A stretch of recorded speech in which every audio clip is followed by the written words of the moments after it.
Welcome back. So, J Crypto here, ladies and gentlemen. I'm about to play the full podcast. Now, this was with myself, Subcritical, and Army of Spies. And listen, folks, they're Army of Spies, AOS, he's been around since 2013 in crypto. Just a very rare opportunity to talk to somebody that's been involved in the space that long. He's also a content creator. We're going to put his channel, not that he needs any introduction, in the description below so you can check out his content. He is like, in my opinion, the best. He's the best. I think he's the best Cardano content creator. It's funny, me and Subcritical, when we came into the scene, we kind of looked at ourselves as the newer generation of commenters on the Cardano space, on the Cardano ecosystem. Army of Spies, he's just like an earlier era of Cardano than us. So I tried to pepper him with questions because I just wanted to see his takes on some questions. Subcritical, I'm sure, did the same thing. I just wanted to see how he would answer so many different things. So I was trying like crazy to think of different angles to ask questions. And he gave some very interesting answers. We talked about everything. So from Cardano to CBDCs to the metaverse to everything that you can imagine, to content creators, we talked about everything. And I know I certainly learned a lot. I know Subcritical certainly learned a lot. And you're going to hear us laughing. You're going to hear us busting each other's chops. And it was just a lot. We were having a lot of fun, but it was really I'm really proud of how this came out, and I hope that you enjoy it. So without further ado, let's get into the show and let's go. Welcome back to another episode of JCRITICAL for now. And obviously we told you guys last episode we might do a rebrand.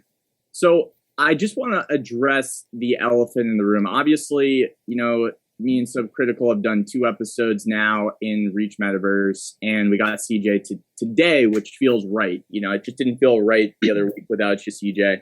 But we actually have a record. We have a record that we're setting today, where we have the biggest guest we've ever had on in our entire history of doing this show. So, Subcritical, isn't that fair to say? Yeah, that's definitely fair to say. Now the bar wasn't set super high. He's also our first guest. But we're super excited because now the bar is set high, and I'm not sure if we're ever gonna be able to beat that. So without further ado, Army of Spies. Hey, super happy to be here, guys. Dude, so like, can you just give because we've talked for like the last half an hour while CDJ has played around with some stuff, but like, what is your reaction to this, the place that we're in? I think a lot of people, if they found out what's going on in Reach Metaverse, they'd be pretty surprised. I think, like, for the last half hour, we've been like manipulating objects in the room, and I've been in other sort of virtual spaces inside the whole Reach ecosystem. It's Reach Metaverse is very, very far along. I think a lot of people in the Cardano space have no idea what's going on over here. Yeah, no, totally. It was great to see Subcritical jump, to do some work for CJ, and he was able to do that by jumping from his browser to virtual reality. So I think that alone was pretty cool, right, Subcritical? Yeah, it's pretty nice that you can jump between both, because both of you are on browser right now, I'm guessing, right? Yeah. Yep, browser. I mean, is there any other Cardano related metaverse project where already real time people can be manipulating objects in VR too? I think the short answer, to be fair, is I think a lot is actually coming this year. But right now, I'm not sure if like this is the only one or not, because we don't know what it like publicly. Probably yes, maybe. Yeah, I'm pretty sure I haven't seen publicly. I don't think there's another metaverse that is currently able to be live and interactable cross-platform. So like even if one of you guys hopped in on your phone, we'd be able to do this exact same thing while you're on the phone app, and one of us was in VR, the other was on their computer. I'm sure there are tons of others in development, but we're pretty solid that we're the first ones out that are able to actually do all of that functionality at the same time. I think so too. I mean, if we think about like what Cardano metaverse projects even have a virtual space live that you can walk around in with your avatar right now, I mean, what have we got? Yeah, man, it's super interesting. I think the Reach 2 is going to be really fascinating too when that comes out, because then I think there will be, more stuff for Mac users. There's going to be more abilities to speak. Because right now we're just running this through Zoom.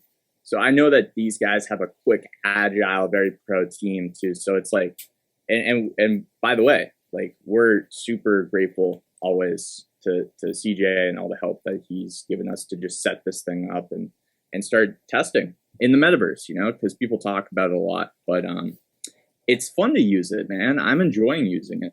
I don't know about you guys. Yeah, it's definitely been a good time. Hey, we're glad to have you.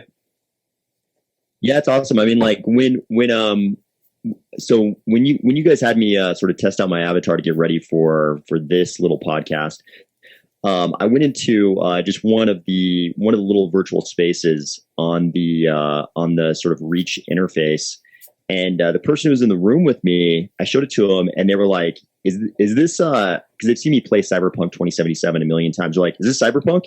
And I was like, "No, this is where I'm going to go on a Cardano podcast." And they were like shocked. Dude, what is Cyberpunk 2027? What is that? Is that like a big game or something? Like, yeah. What is? You've never seen it? No. Oh yeah, it's brand new. That's brand new to me. Big game from a couple years ago. It had this gigantic buildup because people were expecting a bug-free experience for such a gigantic game launch, and it did run really well on things like Google Stadia, which is where I kind of played it. But on normal console systems, like people were expecting, it ran horrendously for like the first several years. So it's kind of that game launch at least is more infamous than it is famous at this point. But actually, the aesthetic of the virtual world is something that I think will kind of probably have like a lasting impact. I mean, it's not anything groundbreaking. It was sort of like the classic cyberpunk thing, but the aesthetic, they kind of built out a whole world, and I think the aesthetic will have some kind of legacy in video games for sure.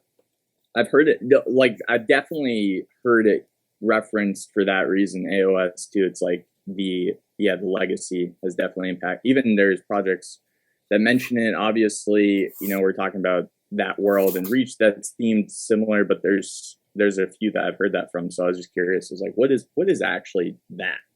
So probably all the video game dev guys out there right now are like laughing at themselves, and they're like, the only legacy of Cyberpunk is going to be how not to run video game development. Dude, so AOS, man, like you're rocking, you're definitely flexing on us, bro.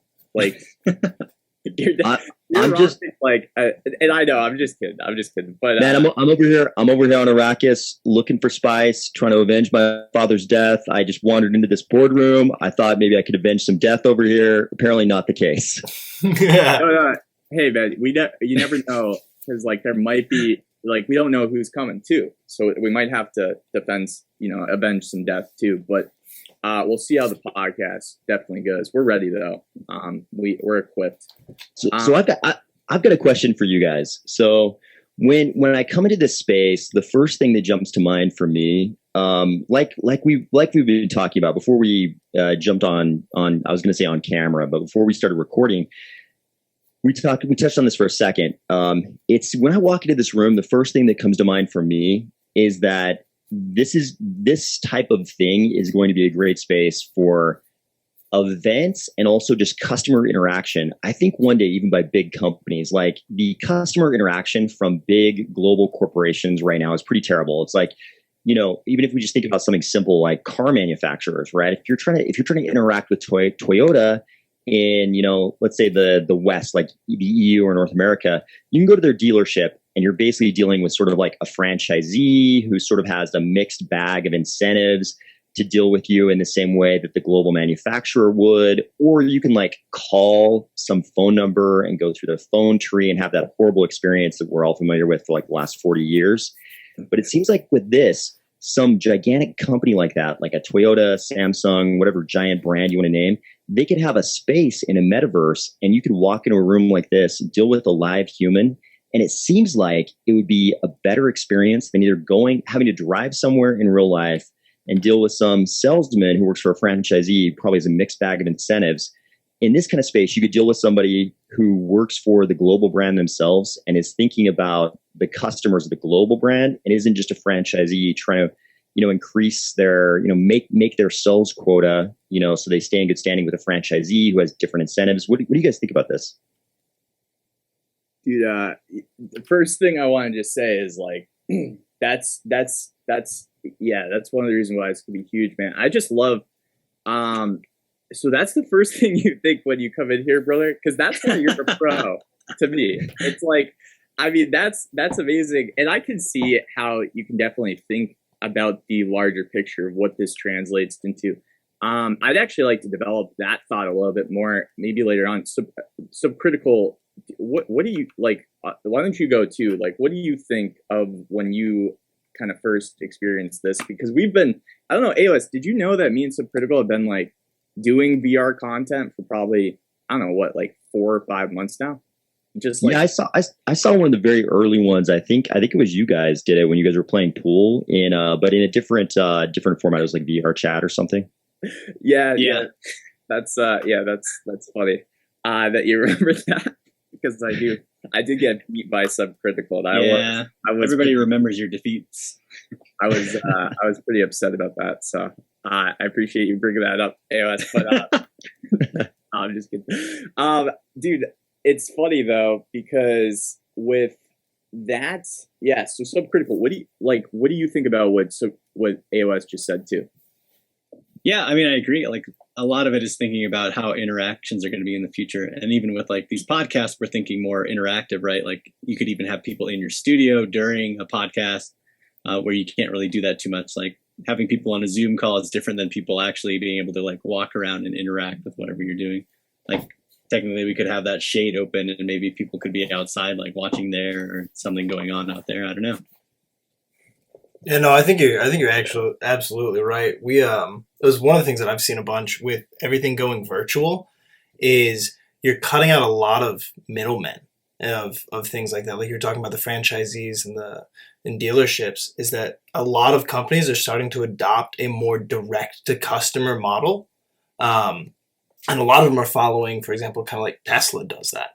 They're direct to customer. There's not a franchise, an individual pleasure. You got to go and then deal with somebody to get with the actual product. Now there's more ways to get directly to what you need. I mean, even working remotely in virtual meetings, you've got a lot of middle management who has to completely change the way they've been doing their job and doing jobs through Zoom and Teams meetings, where there's like, you're doing your best to incorporate certain levels of human interaction that you wouldn't normally have to kind of synthesize if you're in an actual office. But since you're over distance, you're doing everything you can to get just a little bit more human interaction, because there's so much more human interaction in a Zoom call than in a phone call, even more so than in an email.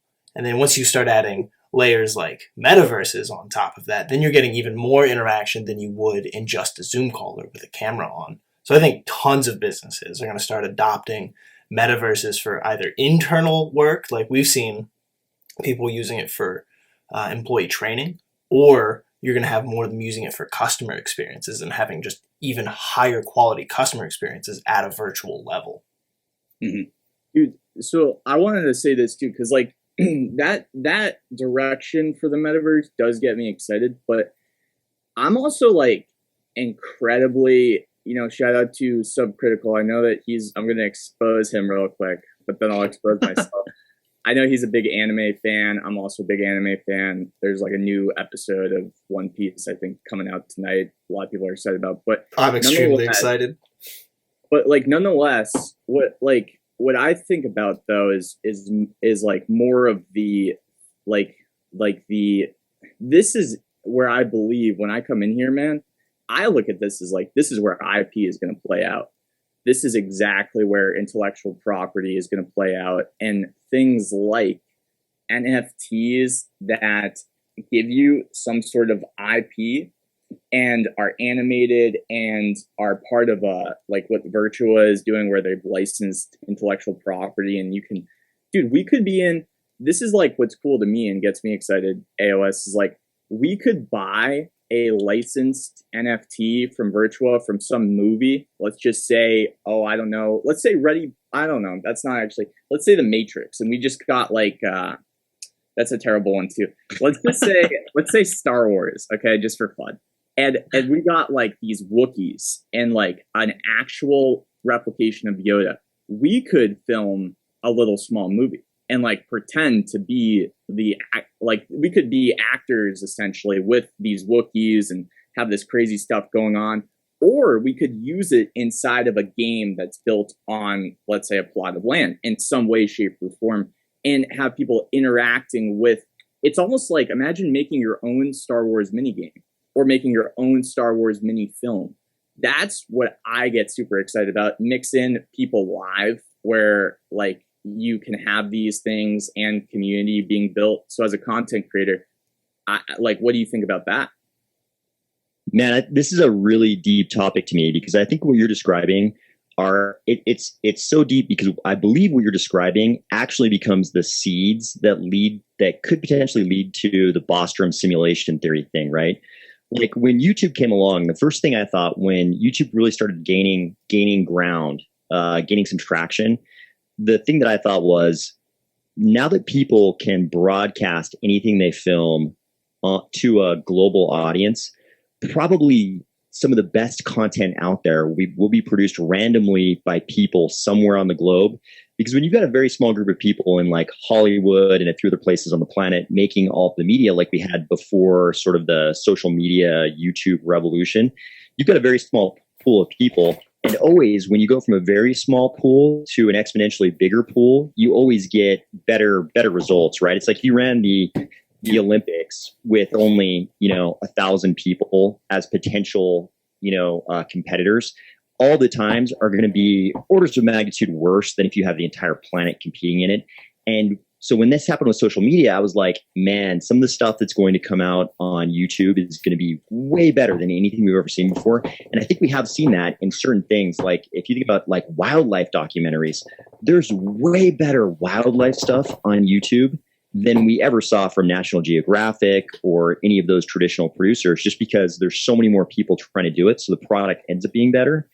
And I think what you're describing, this idea that you could have a virtual world like this and people could basically make movies if they were allowed access to that IP. Like you could have Chewbacca and a Yoda and a Han Solo. They're probably going to make better Star Wars stories than they're currently making, especially once you go down the Bostrom simulation road, where you ask yourself, at what point in the future does a virtual space like this become indistinguishable from reality?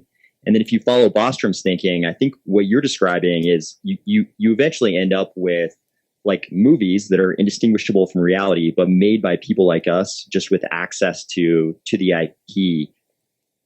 And dude, it's not even just like the hard part, I think, for us right now is like, we immediately think about what? Games and then movies.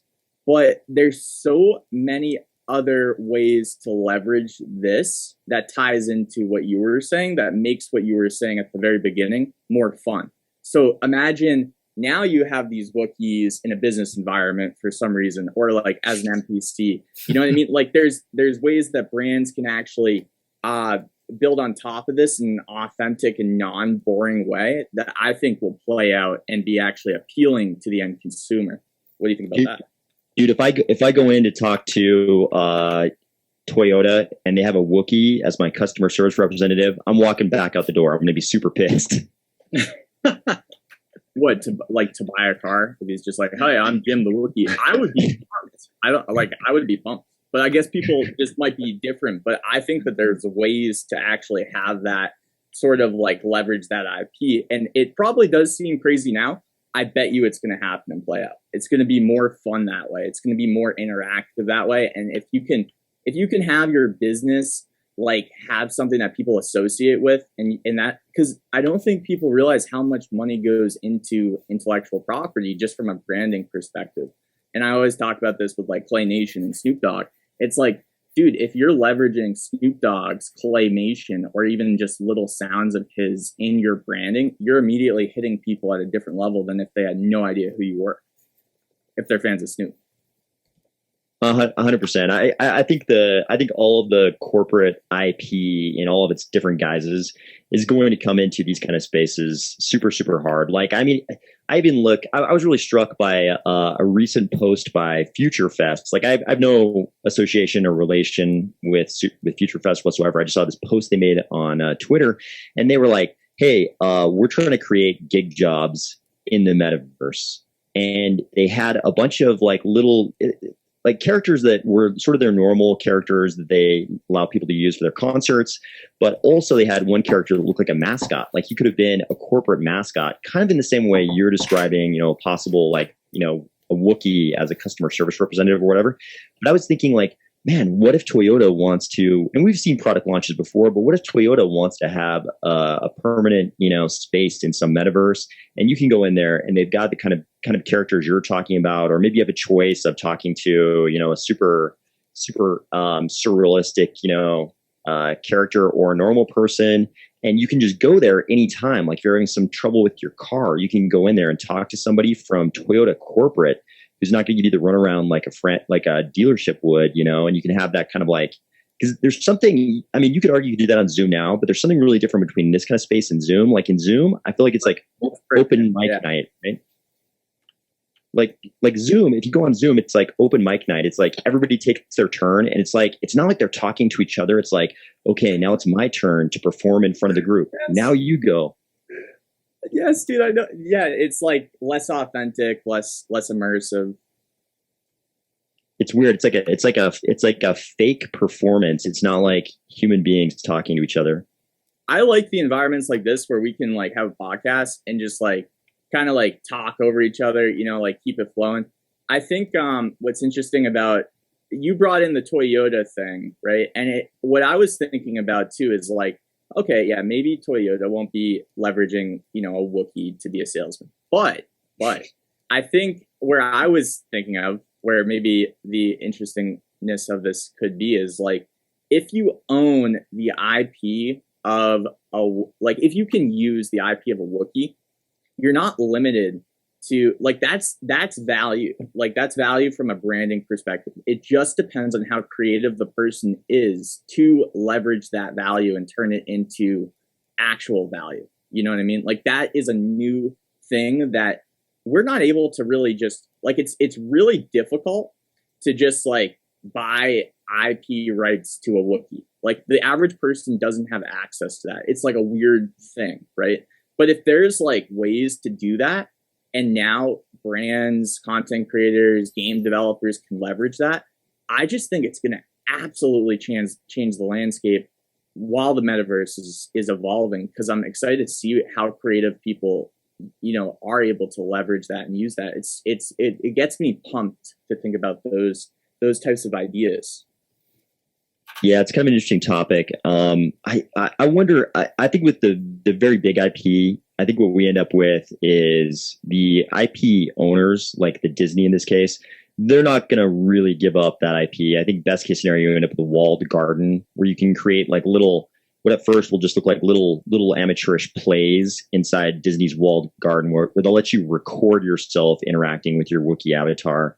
I think with some other types of IP that aren't quite so massive, you could end up with something that looks more like the whole bundle of sticks in the IP ownership. But there's a huge gap between what we think IP ownership is in the crypto NFT space and what the legal system cognizes.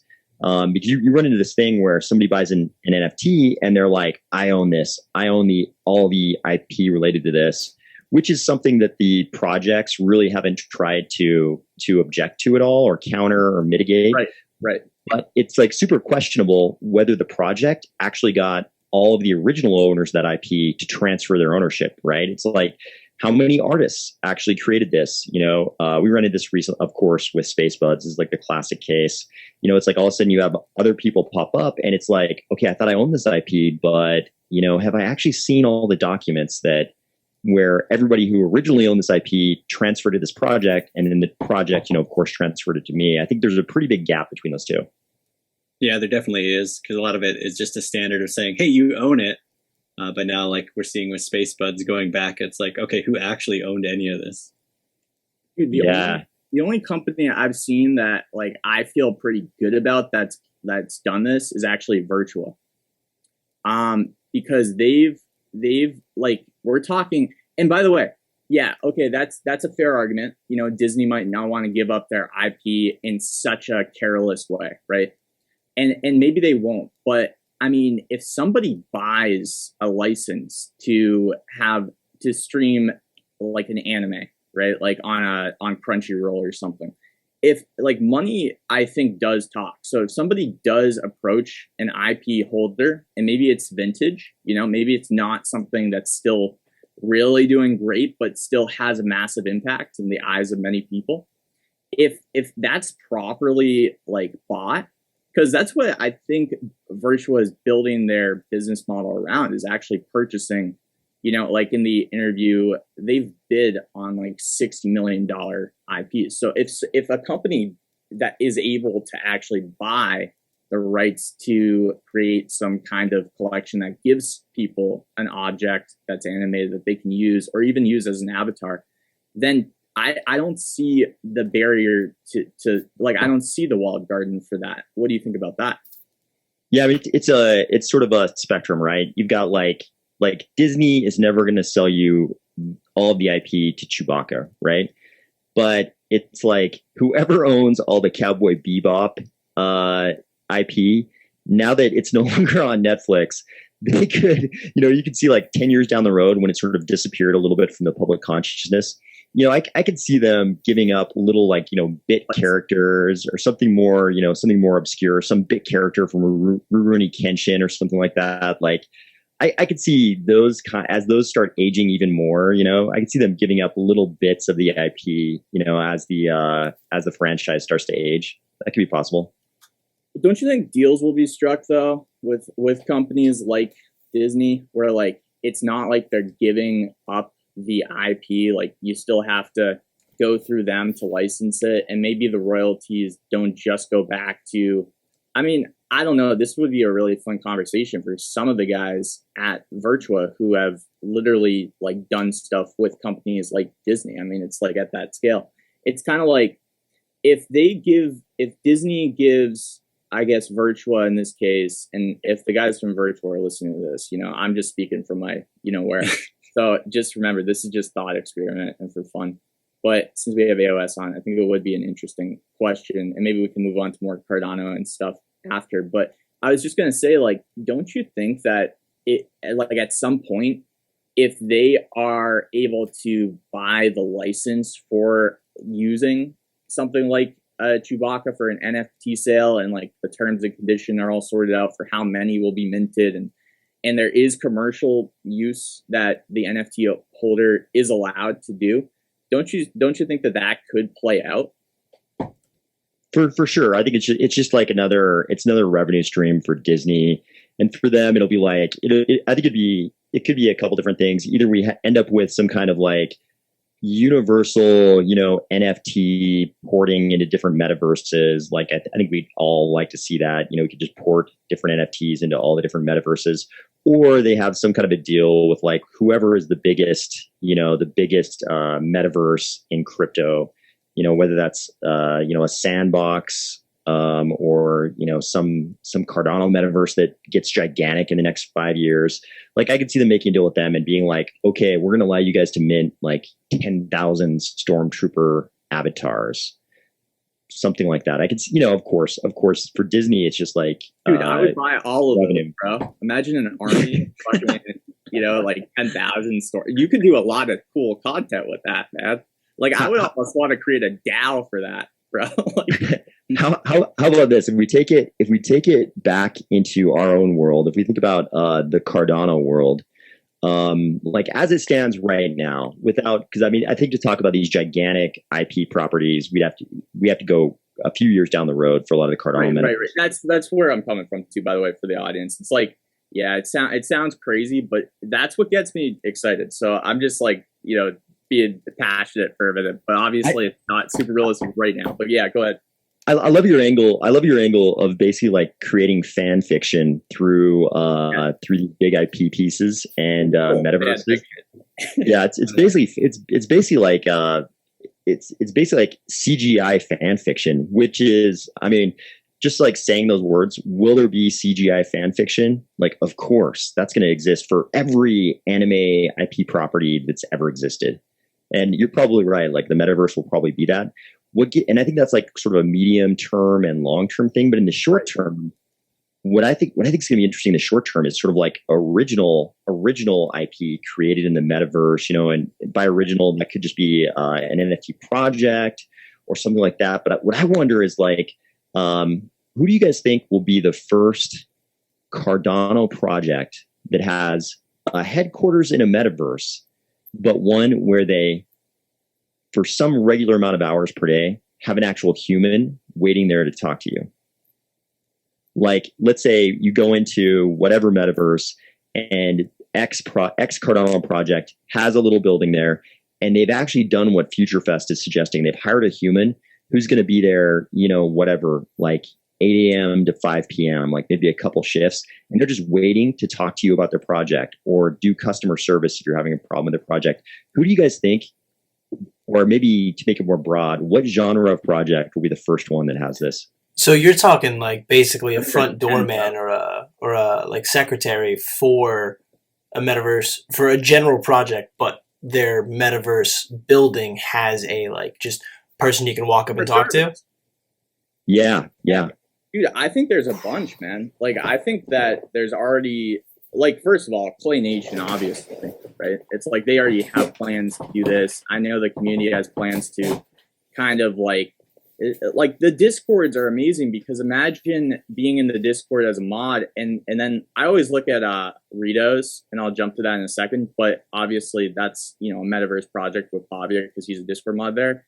And imagine like some of these people that are just diehard Discord members or mods being that like transition from being just a mod to actually being like a full-time employee.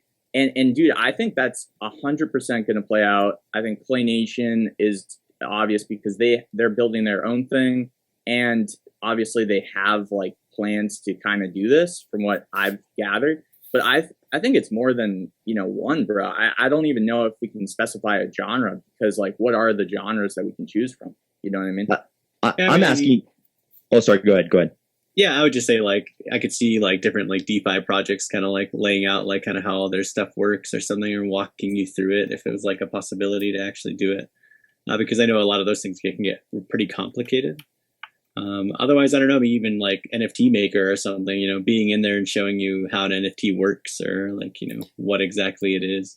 I think Subcritical is exactly right there. I think it's going to be your more complicated things, especially anything that gets closer to financial. I mean, we see that in day to day with like banks or other financial institutions. There's almost always someone there to talk to you or to explain how some of those products work. So I think that the products that have that, or kind of like you're saying, NFT maker, or projects that are providing tools for people, or providing opportunity to create, I think those are the projects that are going to be more incentivized to have a more like human presence in their metaverse presence, that is. And I would take the other angle of saying like, it would make sense for the ones that can make a fun environment to actually pull this off, because I think the ROI is like from the IP of like Dead Pixels or Clay Nation. I think they could actually, that's how they're going to build community and build destinations, is having those things, man. And I talk to a lot of people that have plans to do exactly this, either on top of a metaverse or like are like literally, NFT projects. So I think it's a bunch, man. What do you think, AOS? I think you just laid out one use case, and I think Subcritical laid out another, and I agree with both of them. I think I was originally thinking about Subcritical's use case, where he was thinking about DeFi projects, same as me. I was thinking a Liquid, a Sunday Swap, a Maladex.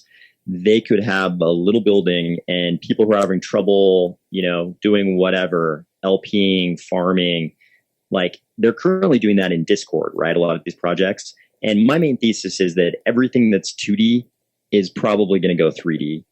Discord is 2D. I think a lot of that can happen in the metaverse. It's like you have the same thing. You're like sending direct messages to some mod in their Discord to ask them how to do something on their decks. I think all of that can happen in an environment just like we're in right now. I think it all goes 3D. I think Discord, all the stuff that's happening in Discord, that's really customer relations, that goes 3D in a room just like this. I think of yeah, man, I definitely agree with DeFi angle too. I just feel like when we talk about IP development, it's also an interesting lens to look at it as, dude, like there's two things. There's vintage IP that can really play in this space, and then there's like up and coming IP that's being developed in real time. And I think that there are definitely some NFT projects and that in Cardano that have a real shot at becoming like household IP in the future. And that's kind of like the David of the David versus Goliath kind of theme. And I'm actually really rooting for some projects to take advantage of that and build it out and become brands and not just like a 10K collection. That'll happen. I mean, I think there will be a little bit of some people kind of leveraging a Tarantino effect. Tarantino came along in the 90s and he brought back all these old stars like Travolta, whose careers were really dead at that point. He throws them in these movies because he knows they're great actors, and all of a sudden it reignites their career. I think you will see, not just in Cardano, but kind of across the crypto ecosystem, you'll see projects getting together with some old kind of, semi-dead IP and bringing it to life, probably first in NFT form, but then porting that into a metaverse. I could see that happening. I mean, like super old IP, like Airwolf. Somebody could get together with the Airwolf IP owners and create a whole Airwolf thing. Dude, it's really fascinating. And then the other side, obviously, is definitely the immersiveness, the customer experience. I believe that there is headquarters for a lot of, I think there's been a few metaverses where JPEG Store is like, planning to build out a facility, or other non 10K collection NFT projects are definitely planning to build out a facility and have representation in those different places, because there's real estate and we're betting. It's kind of like a option on like, is there going to be traffic in these places? And if there is, and if you can drive traffic, and that's why this is going to take long, and why it's kind of like a longer term play for a lot of us that are maybe looking to buy. I know your thesis too. Sometimes you say AOS on your videos is like, if I buy a plot, I'm not expecting to. It's like kind of like I'm just like absurdly overpaying for like some video game item, right? And like I think you've said that a few times or something, and I see that, and I think that's actually the right strategy, even if this becomes something bigger, because it's healthier that way. Because you're just like holding it, you're not expecting to like sell it, and if that manifests into an environment where there is traffic and there's things that you can do for your brand, then you can take advantage of that.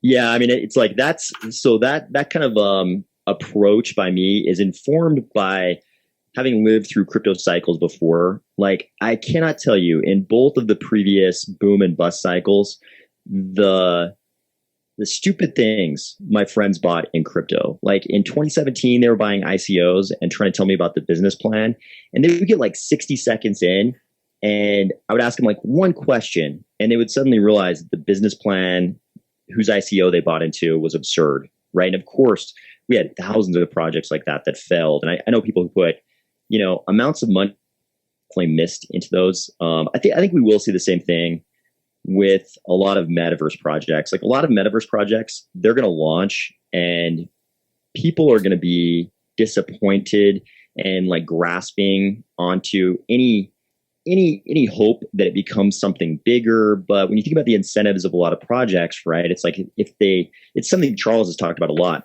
They sell the assets first, and then you're just kind of hoping they build out something awesome, like they said. And some will, but there will be a lot of projects who don't, and people are going to be really mad when they get into the virtual world and they're like, oh, this isn't what I had in mind, and it never really becomes what they had in mind. I think that's the big sort of psychological danger with the metaverse projects right now. Yeah, with a lot. I agree. Right, Jay, I want to move on to a different topic. Yeah, no. What was your topic, Subcritical? You had an interesting topic actually when we were chatting.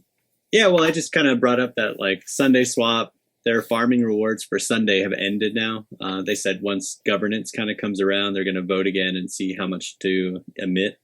And then we had a AOS over here kind of mention like, yeah, so what's the incentive for different dexes and things like that? Like, what is a governance token and stuff like that? So if we want to talk about that subject a little bit. Yeah, I love that topic. AOS, what are your thoughts on that, bro? Yeah, this is something I think about a lot. I first started thinking about this a lot when I saw the Sushi Swap. One of the Sushi Swap founders, he had a big thread, and the central thesis.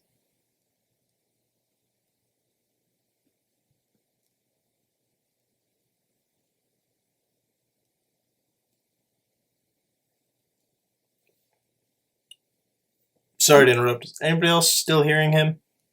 No, I don't hear. I was wondering if It it's is. me too. So this is the AOS classic. So basically every like half an hour or so, AOS, sometimes on Zoom, because I've had a couple Zoom calls with him, he cuts out for like 10 seconds. So he's probably back. AOS, are you back? Can you guys hear me now? Yeah, we lost you right after you said the main thesis, and then it went dark, and I had a heart attack. Oh, perfect. Great So here, bro. the main his main thesis is that if you're doing things on a DeFi platform, and the only reason you're doing those things on the platform, whatever you're doing, whether you're borrowing money, making swaps, providing liquidity, farming, if the only reason you're doing those things is to earn some kind of a reward or governance token, then that is a Ponzi scheme. Because if it's not producing revenue for anybody, if it's just producing collection of that governance token, he says that's a Ponzi scheme. I got thinking about it, and I was like, man, what he's describing is a huge percent. And I'm not talking about any particular project in Cardano or elsewhere here. I'm just saying he was saying this is a general matter. So am I.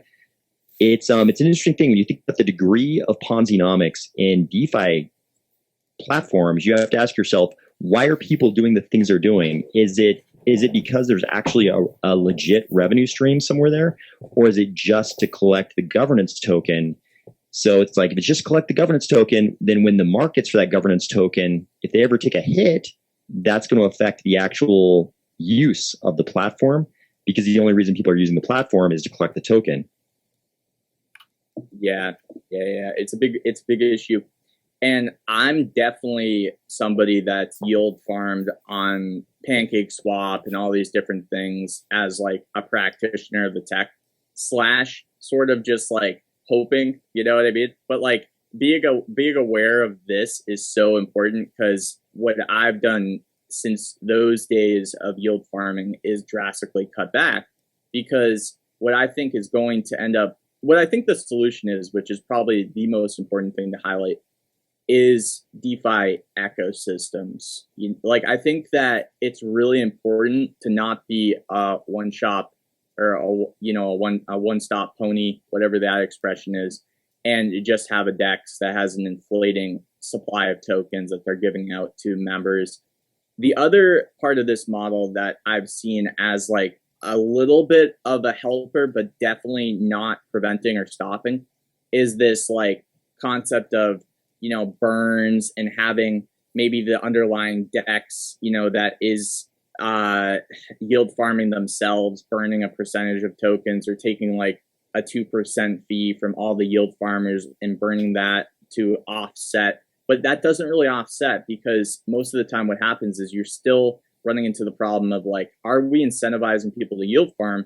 Because eventually what will happen is the APYs do just end up going down in that model. So that's why I always say like an ecosystem is like Genius Yield is really interesting to me for this reason. I think like the more products you have, the more utility you have, and the more well-constructed offerings you have, the more mechanisms you can actually put in place to create revenue and actually have yield farming as a real thing that's potentially one day, and I don't think it's been proven yet, but one day actually very sustainable.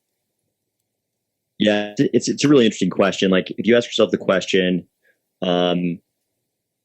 could this DEX pay the yield farming reward in ADA? Right. And then you ask the other question, if they can't, why is it they can't? Right. And if the answer is because there's no actual revenue in this project, big, bro. They're pretty, yeah, dude. They're a central big. Let's say it like it is, bro. Like they're central big. They're printing more money. That's why I would give a lot of credit to. I would actually give a lot of credit to Sunday Swap. Again, I have no relationship with Sunday Swap, nothing like that. But I would give them a lot of credit for having an end date to this issuance of the Sunday token, because that means they're not planning on relying on Ponzi-nomics forever. But when a project says, no, we just print the governance token forever, or they're like, oh no, there's only 10 billion governance tokens, but our issuance schedule takes us out to 2060. You know what I mean? It's like, that's, realistically, that's the same as perpetual money printing. It's like, those are two very different things. If they could pay the reward in ADA, then that's very different than just this money printing thing. And I think people are catching on. Oh, sorry, go ahead. Yeah, I'll agree with you too there, Jay. Like I think people have caught on more. I think at the start of DeFi, like on Ethereum and stuff like that, like nobody was really thinking about any of this stuff. But now we're at a point where people are. So that's why I think like tokens on Cardano never really like blew up right away. A lot of people already kind of knew the game theory behind it, I guess you could kind of say. And we do need to see some kind of revenue coming from these products and then sharing it out besides just the batching, because that's the biggest thing we have on Cardano right now is all these batching dexes, right? So they're doing all this work and collecting actual like money while we're on the other side kind of collecting a little bit of fees from the trades and then incentivized by yield farming and getting those governance tokens. I think like the one utility of doing something like yield farming, and it kind of is also just a strategy if you think about it, because, and dude, I love your content, by the way. I love both. It's just awesome talking to both you guys because I respect both of you so much, and shout out to CJ too. I respect you too, CJ. The thing is that's kind of funny though is like your lobster claw analogy, and I know it's like maybe not just like it's like a widespread analogy too in Cardano. But I do think it's kind of interesting how you can enter into a liquidity pool with two different types of tokens, and there is strategies to be had there if you really know what the hell you're doing, because of things like impermanent loss and what I believe isn't really classified as it, like it's not an official term, but there's also impermanent gain technically with impermanent loss, because sometimes you gain more of a token when price is fluctuating. And maybe you want to gain more of a token if you have a long-term view on that token and then pull out of the liquidity pool at a certain point. And it's kind of like a hedge. So there's strategies to be had there if you really know what you're doing. The problem is like nobody really knows what they're doing because it's so new and it's so nuanced, and the market is so volatile, and it's really difficult to enter this space with a concrete strategy that you can really claim, oh, this 100% works. You know what I mean? Mm-hmm. Yeah, it's really, really interesting. The way liquidities pools work with the pool kind of, I mean, essentially you could say the pool has its own price for that trading pair. And then there's the exogenous price, the price outside the pool for that trading pair. And as soon as the sort of internal price and the exogenous price deviate, then arbitrageurs come in and they're going to substitute one coin for the other. And you're going to end up with more than one than the other. So you're right. I mean, if your long-term play is I want to have more of this token than the other, regardless of their like USD prices, because I think the long-term prospects for this one coin are better than the other coin. And if the exogenous markets disagree with that, then you're right. Long term, you could end up with a winner through suffering, this sort of impermanent deviation that you would call a gain longer term, while the exogenous markets would call a loss short term. So I guess that is possible. But I mean, I think the tragedy is that, probably you guys tell me what you would estimate. I would say 85% of people don't actually understand how impermanent loss works. And they're kind of, I think they have a vague notion that they're a part of the Ponzi-nomics roller coaster just to earn the impermanent tokens. And they're like, I'm going to get in. I'm going to get the governance tokens. I'm going to get in. I'm going to get those governance tokens. And then I definitely need to exit that position in those governance tokens before the market collapses one day. If they have a notion that it is going to collapse one day, like a lot of them have historically, right? It's like I think people are happy and they're not complaining because they think that they're going to be on that roller coaster and they're going to get off before everything collapses. But then when everything does collapse, inevitably there are a ton of people still in who never exited, right? Yeah, that's a good point. So critical. Do you have any thoughts on that? Yeah, I mean, I think we saw it a lot too after like Sunday swap price dropped down so low. We saw tons of people were like, I've lost so much from impermanent loss, and then they didn't realize, I think the impermanent loss term itself also makes people too complacent, where they're just like, oh, it's impermanent, like we're coming back, like it'll be fine. Where people need to kind of zoom out a little bit and be like, maybe it's not as impermanent as I thought it was. So I have a theory, and I've said this a few times on my channel, and I'm trying to develop this, so it'd be interesting to develop this in real time with you guys. I think that in a lot of cases, there is this conflict of interest with DEXs as well, because at the end of the day, they're supposed to be ideally a business model that makes actual sense. In other words, they make actual revenue and they can sustain their employees and whatnot. But what I think happens sometimes with VC venture capital money is there's this interest to not only make incentives for people to provide liquidity, but also have this token that they can say is like their stock essentially and give out to, VCs. And then I think the conflict of interest comes in the manifestation of, hey, are we building the best product here, or are we trying to appease the various interests that we have? What do you guys think about that? Man, I've got something on, I guess we call it DEX conflict of interest. If you guys want to hear about it. Yeah. So, okay, somebody, I would love to give credit to this person / group of people.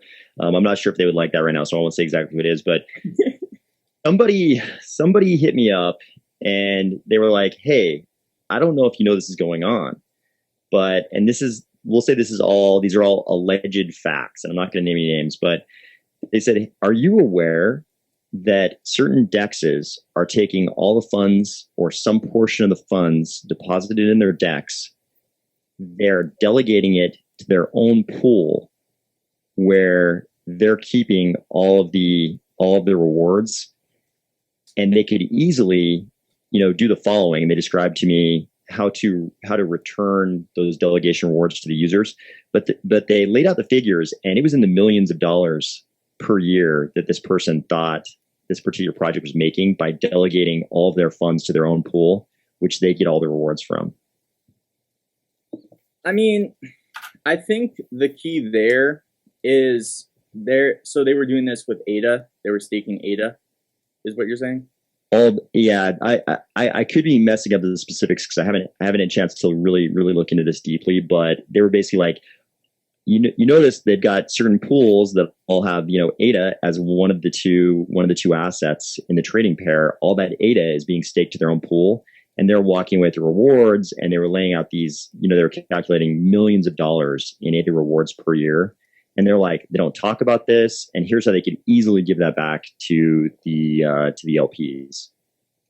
Yeah, man. I think like the key there then is the lack of transparency, right? Because like, if there's like there's no what's the word, appropriateness to not being transparent, in my opinion, in that situation. I think like there's a way to go about it and let people know from the very get that they were planning to do this. But if they're not doing that, that's just, I don't know, man. Like my view, and this is a very, this is a hot take episode. So just remember, guys, give us all a little slack here because we're really speaking from the cup. But I feel like that's vastly inappropriate. I don't know. What do you guys think? Yeah, I mean, I think I believe that all these products should be giving back since, right, like everybody who uses the DEX is now kind of like a part owner in it. I know the people who own it should be getting, some kind of funding, and that's what I think the tokens, like the team usually has allotted like a lot to themselves, whether that's like ranging from like 15 to almost like 50% of the tokens. And then they're selling on people. So like, I mean, do you want that selling pressure of the token, or would you like it to be just them selling ADA on the back end? But I do agree with Jay that there should be some kind of, they should be forthcoming with that information of what they're actually doing, so we know. Yeah, I think the old adage holds, right? Sunlight is the best disinfectant, and it definitely, there's so many it's like all finance. It's like traditional finance. There's so many ways the institutions make money that the consumers aren't aware of. In the case of traditional finance, it often is actually disclosed in very, very fine print somewhere. But again, like 95% of the consumers don't actually realize what's going on. It's like it was like the Robinhood front running thing, right? It's like everybody was using Robinhood, and of the users of Robinhood that I know, who I talk to, I would ask them, "How do you think Robinhood is making money?" And 0% of them actually understood how Robinhood was making money. I think that's always gone on in finance. It's going on in crypto finance as well, right? Right. I mean, that's the biggest thing, right? With like users like us, whenever we're told something is free for us, it's not. Like they're taking something else. They're getting something out of it. We're the product, right? Yeah. and like, this is what I think is so important, is this financial education that we've seen bloom and prosper. And I'm just glad I live in this era, because I think one of the reasons why me and Subcritical do get along is like, and obviously AOS, it's wicked fun having you here. It's like we're interested in like the how. We want to discover like what is going on, in the back. And sometimes it's just from the sheer joy of like learning and understanding, but sometimes it's like, dude, we want to like share that. Like, I don't know about you guys, but one of the reasons why I love making content on crypto is like, it's changed my life, and maybe not like in the sexiest ways of like having, like promoting that it's given me Lambos and a mansion.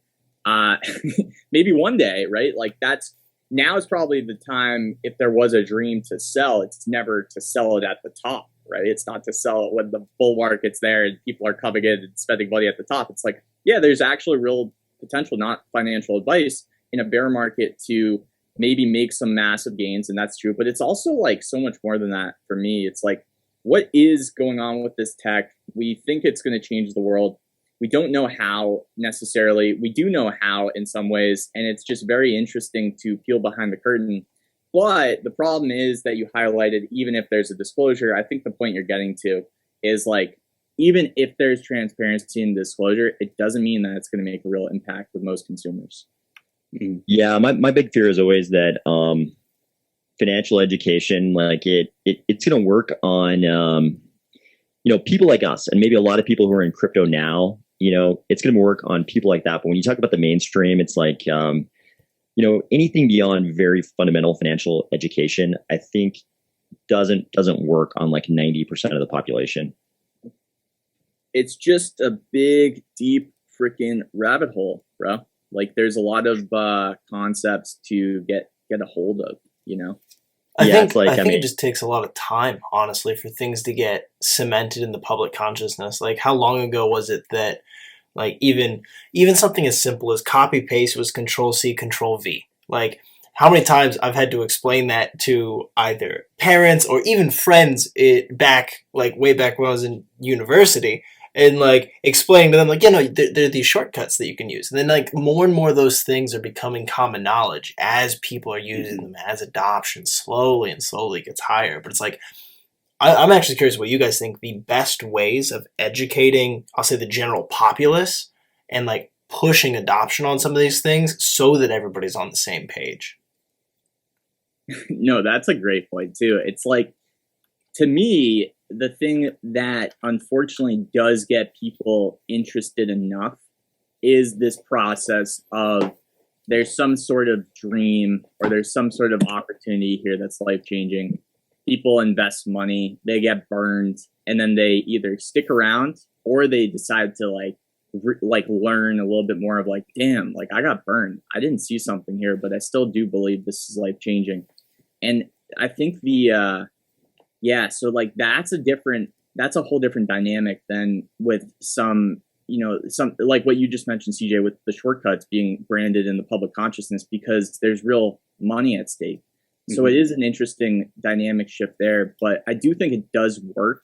I've certainly had my fair share of burns in my crypto journey. Luckily, I just expected them, because it's kind of like, it's like really, really raw new tech. I heard enough stories about Web 2 where like that was blooming and things. But yeah, man, that's my take. What about you guys? I know yesterday. Oh, you want to go first? Go ahead. Subcritical. Go ahead. Okay. Yesterday, I was talking to Lars and then Igor, and they were talking about the Genius Academy. And Igor brought up like two really good questions, where he's like, one, like, why do people get into crypto? But then two, like another question we don't focus on too much is like, why do people not get into crypto? And especially when it comes into DeFi and all that stuff. Like, so how do we create content for people that aren't even interested to get them interested? Like, I don't know. That seems like a difficult task, right? Should we do that ethically though? Like that's the other. Yeah. Sorry. Go ahead, AOS. No, I was just going to say, kind of going along with what Subcritical is talking about. I think CJ laid out the perfect test, and I'm actually going to steal and use for myself maybe forever. When people want to talk about crypto, usually I just like try not to talk to them about crypto, because it's so dangerous for them to get into crypto. They can lose so much money so fast. But I think from now on, I'm gonna employ a test that I think CJ just laid out. I'm gonna ask him, do you know what Control C does? Do you know what Control V does? And I'm gonna ask him, what about Control X and Control Z? And if they know what all four of those buttons do, then I'll talk to them about crypto. That's awesome. I love that. Dude, okay. But what's the? I think it was really interesting what Subcritical just said. It's like, ethically, should we be trying to draw people into crypto because it's so early and so dangerous? Like, obviously, I do a lot to try to get people interested in ADA and Cardano, but I feel like the reason why I do that is because I feel like a lot of the people are already in crypto, and I'm trying to convince them that Cardano is something they should be interested in if they're already into crypto. But I think I would also have a lot of ethical questions I'd have to consider if I were doing videos that are like, hey, let's get your 75-year-old mom into crypto with her retirement account. And dude, that's like the toxicity of some of this adoption talk that is happening in our own ecosystem, man. It's like, do we have the products that are good enough that we feel safe? We're talking about how most DEXs are built on Ponzi-nomics still. I mean, like, it's not like we're at this beautiful point in the juncture. I do agree though, like Cardano as an infrastructure play at this point, it's starting to make a whole lot of sense. But like the actual products that you can enter in, we're not really there yet where we have these products that are real businesses making real revenue, that it's like sustainable. So I think at that point, yeah, it's cool to, maybe onboard people into some of those things. But like, I think a lot of projects that maybe will say, and I'm not talking about anyone specific, they want adoption because it means liquidity. So like, that's dangerous, bro. That's dangerous. I think honestly, that's one of the most interesting things about what crypto has allowed for, is getting people in on the ground level of some of these products and projects that are being created, where in the past, being an early investor in something, you had to be a qualified investor to even hear about an initial product offering or any of those like early levels of business creation, like the stuff of Shark Tank and before that. But now a lot of those things with crypto projects are opened up to the vast majority of the public. And people can just go, oh, yeah, no, I'm going to throw $100,000 into this token and see where it goes. But you have people who are opening their eyes to a world that previously was a very small, I would venture to say, very well-educated minority. But now it's becoming open to a increasingly educated majority, and that is completely changing the dynamics of even product and project creation. And how seductive is that, right? It's like, hey guys, you couldn't get into the ground floor before, but now you can. There's a, you have your chance now to get in. But like what people don't realize too is like there's things like priority shares for accredited investors. In the case of like a company going bankrupt, if you were in the ground floor and you're an accredited investor, there's protections. So that way you get your money back first in certain cases. So like there's that's a beautiful point. What do you guys think about that? Yeah, you guys make really good points. I mean, I would argue like a pessimistic glass entirely empty argument about what happened in 2017 was that the use case of Ethereum was obviating the accredited investor rules. And JCrypto makes a really good point. Normally, when you're an early investor, and accredited investors, that's an SEC definition, right? It involves you either having a lot of money in the bank or making a lot of money every year. So you're not the average person. You're not, a retiree with a very limited income and no money in the bank, kind of thing. But it's like the avoiding those accredited investor rules sounds great because we're like that these are antiquated rules. The average person needs access to these early stage projects. But normally, these accredited investors involved in these early stage projects, they get preferred shares, and preferred shares often have. That's the word. Sorry, I think I said priority shares. Preferred shares. Yeah, but you hit on exactly the right thing. Preferred shares have liquidation preferences. So if the thing goes bankrupt, they have preferences over the common shares, and instead, again, the glass completely empty, analysis would be that some of these projects in the past and even today, what they're really saying is, come join my project. You're an early stage investor. This is impossible in the traditional equities world. Also, you will be my exit liquidity. Bro, it's damn, bro. Yeah, dude. So critical. Any thoughts on that? I have one more topic if we have time that I just feel like we just need to get AOS's take on too.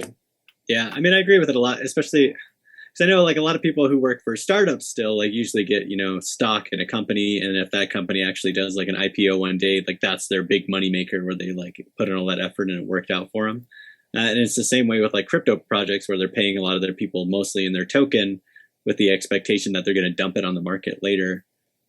But a lot of people, I guess, still don't think of it that way. I don't know. It's all getting kind of weird, and I feel like they're trying to suck a lot of more money out of retail, especially when it comes to investing in things like what's that website that lets you like invest in like small companies, but then you own shares, but you can't like sell them to anybody. You're just like owning them. Like I don't know. I can't remember the name of it. But man, yeah, there's probably You're exactly right. The rules are really complicated. When you have one of these early stage companies where the shares aren't publicly traded, the rules on how and when you can dispose of those shares are so complicated. Like the average person, I would say 90% of the holders of those shares have no idea when it's actually okay for them to dispose of those shares.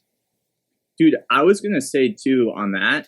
It's like, I think personally that might be the way that crypto goes too in some regards. Like there may be ways where, I don't know, AOS, this would be interesting. This wasn't the point I was going to bring up at the end, but there may be ways to, I mean, definitely with crypto where it's programmable money, you can essentially create potential protections in something like an ICO.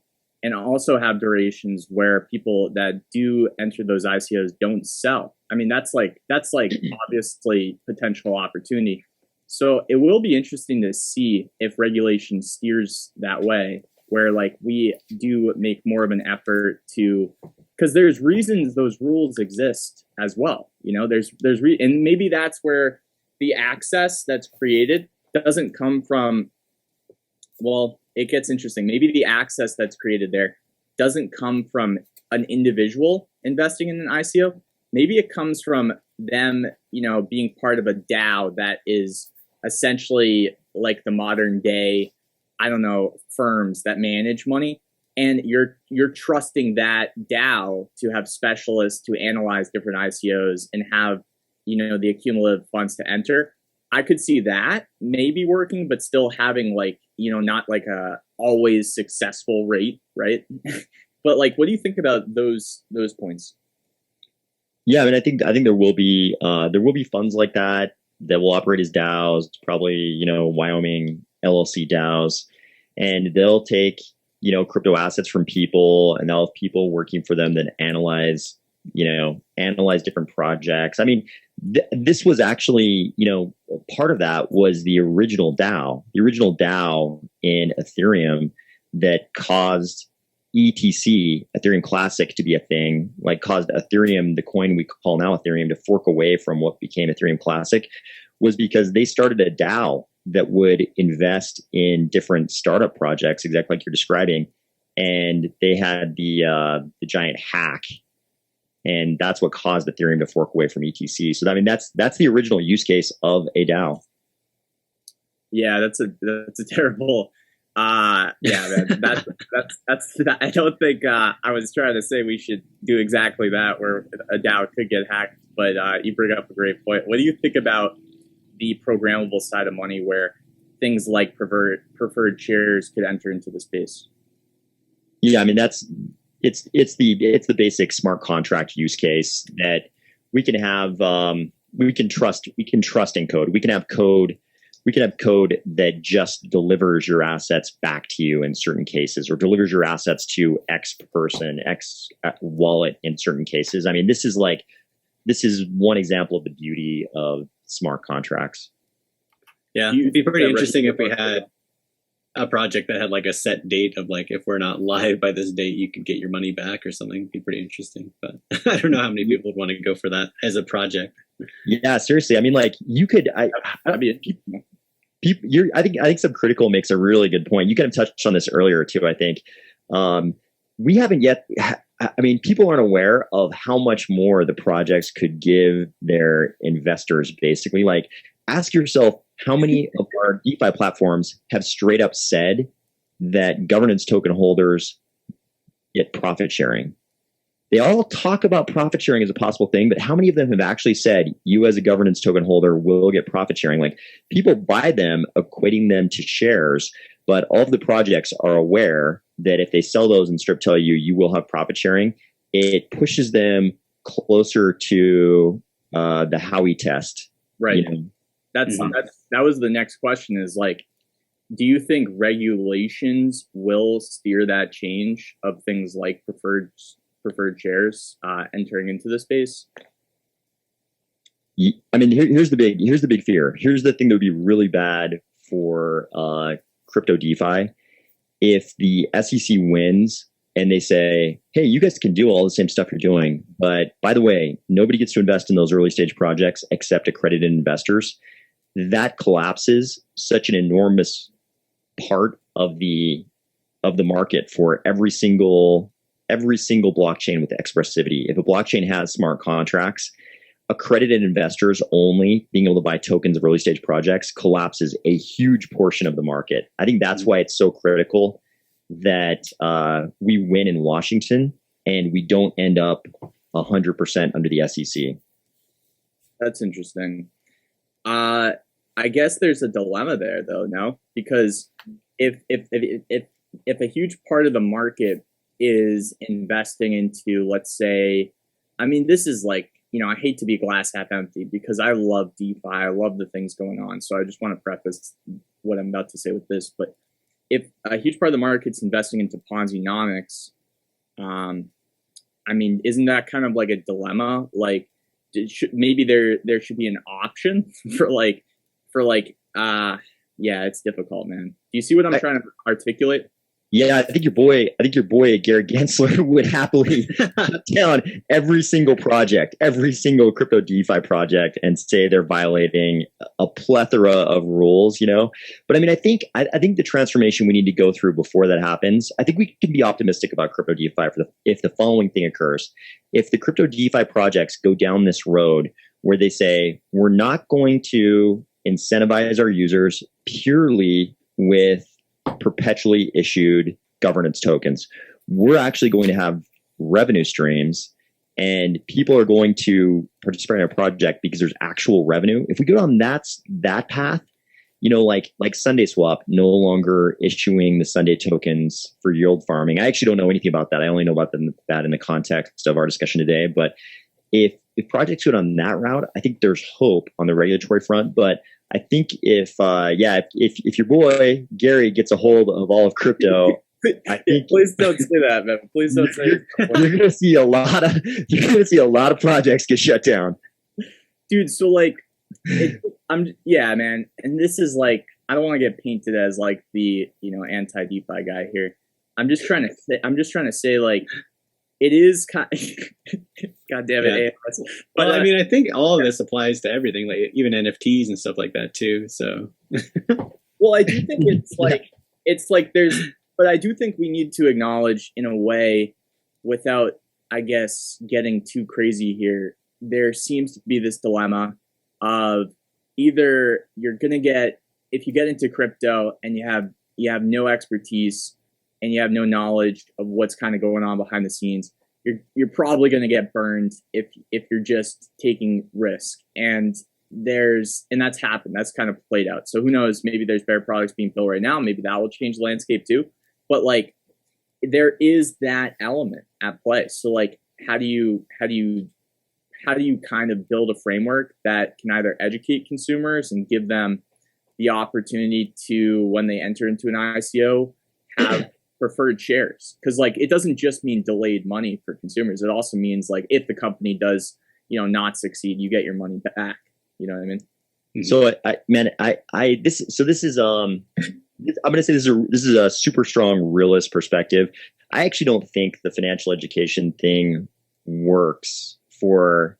I think it's an edge case. I think financial education is basically an edge case. It'll only work on people like us and a lot of the other crypto sort of early adopters. But I think it's so ineffectual for the average person that you end up with a Robinhood situation where everybody's using Robinhood and they don't realize that the reason why Robinhood is allowing you those trades without all the fees they're used to is because they're selling that data to institutions who are front running their trades, and they're getting the short end of the stick there instead of on the fees. I think it's like an edge. I don't think the financial education. I think financial education working is an edge case basically.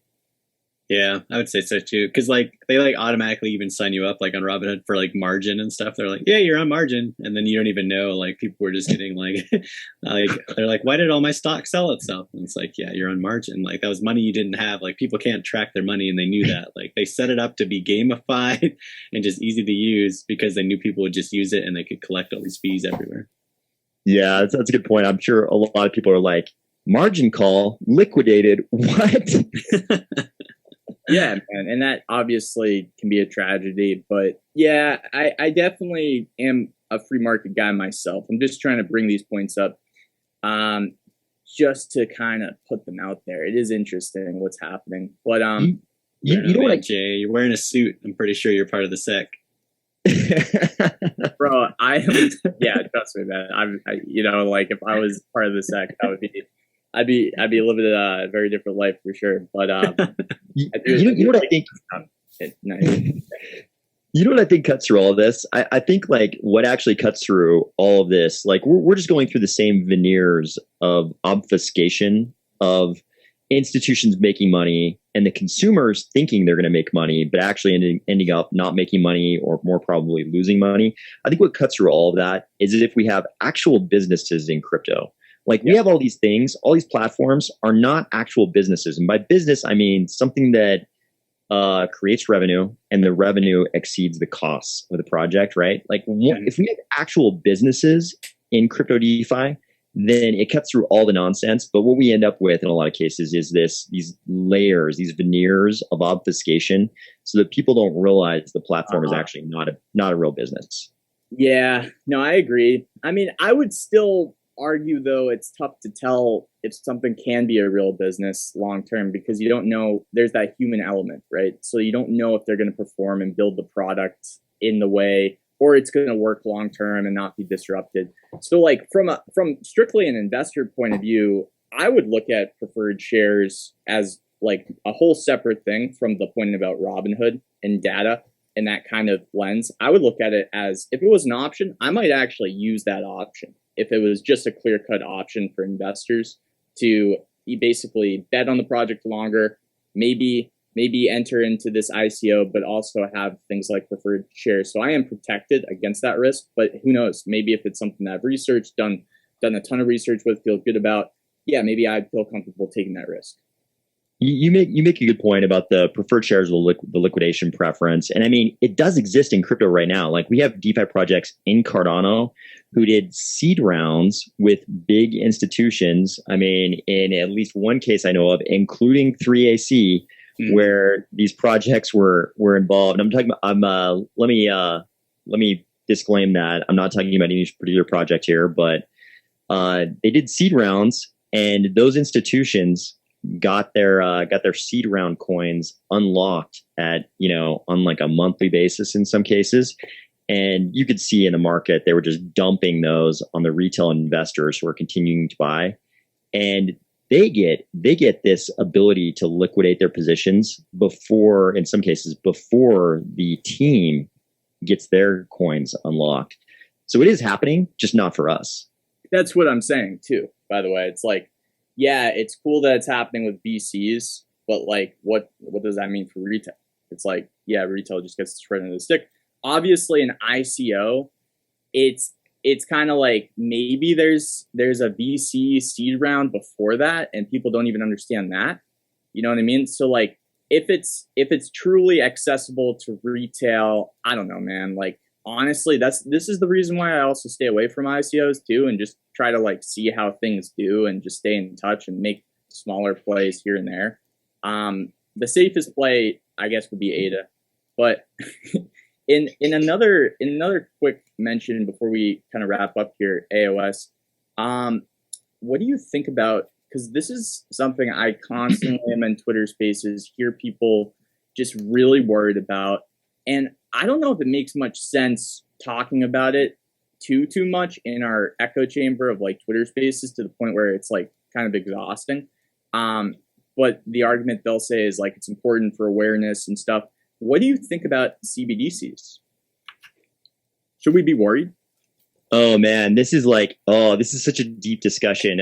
By the way, I think in your last question, I repeated part of what you said. That's because my audio cut out, so I didn't know you were talking about the exact same thing when my audio cut out. But the CBDC thing is, man, again, it's like how optimistic or pessimistic an approach do you want to take to this? Because if you want to take a very, very pessimistic approach to CBDCs, you have to think about all the stuff that guys like Raoul Pal, who's now kind of infamous in the crypto space for a few different reasons, but guys like him have been talking about what could be the darker side of CBDCs with sort of programmable behavioral economics, right? It's like they want to incentivize a certain demographic to spend more, so they can program a different savings interest rate for, people who are, in their 20s and 30s and 40s. They get a very different savings rate, much, much lower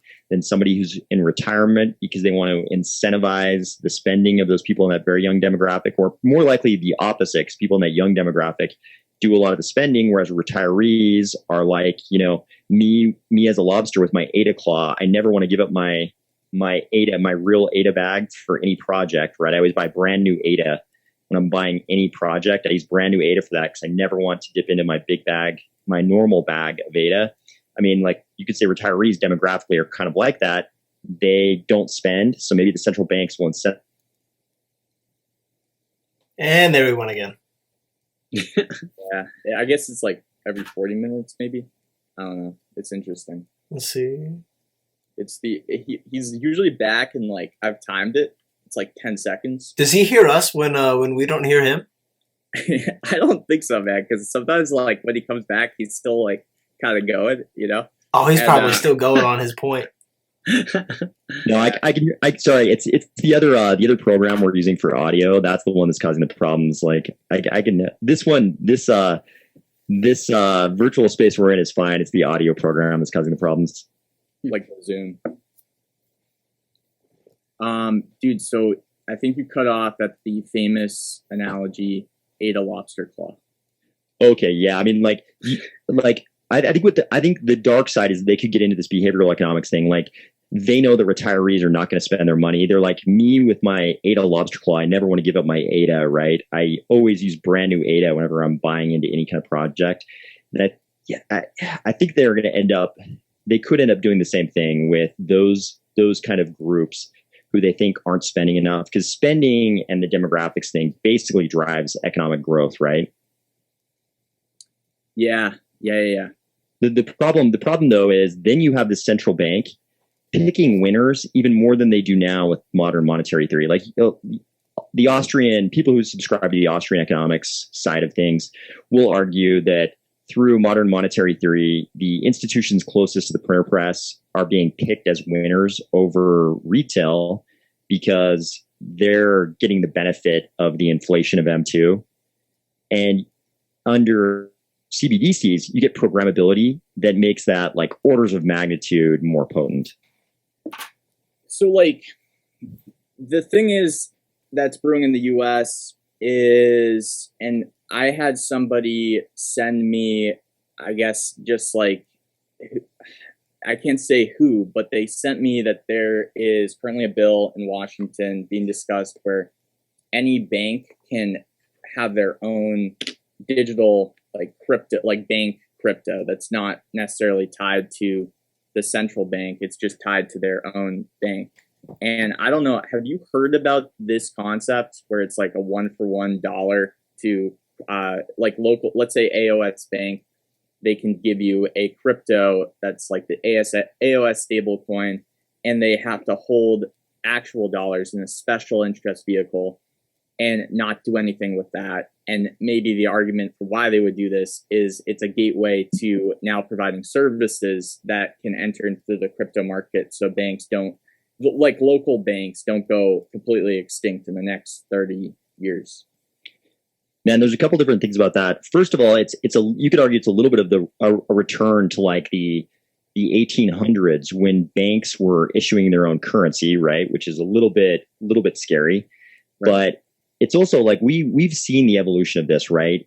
Famously, Jamie Dimon was talking negatively very often about crypto. At the same time, JP Morgan was getting trademarks on names that would obviously apply to some kind of crypto related product from JP Morgan Chase.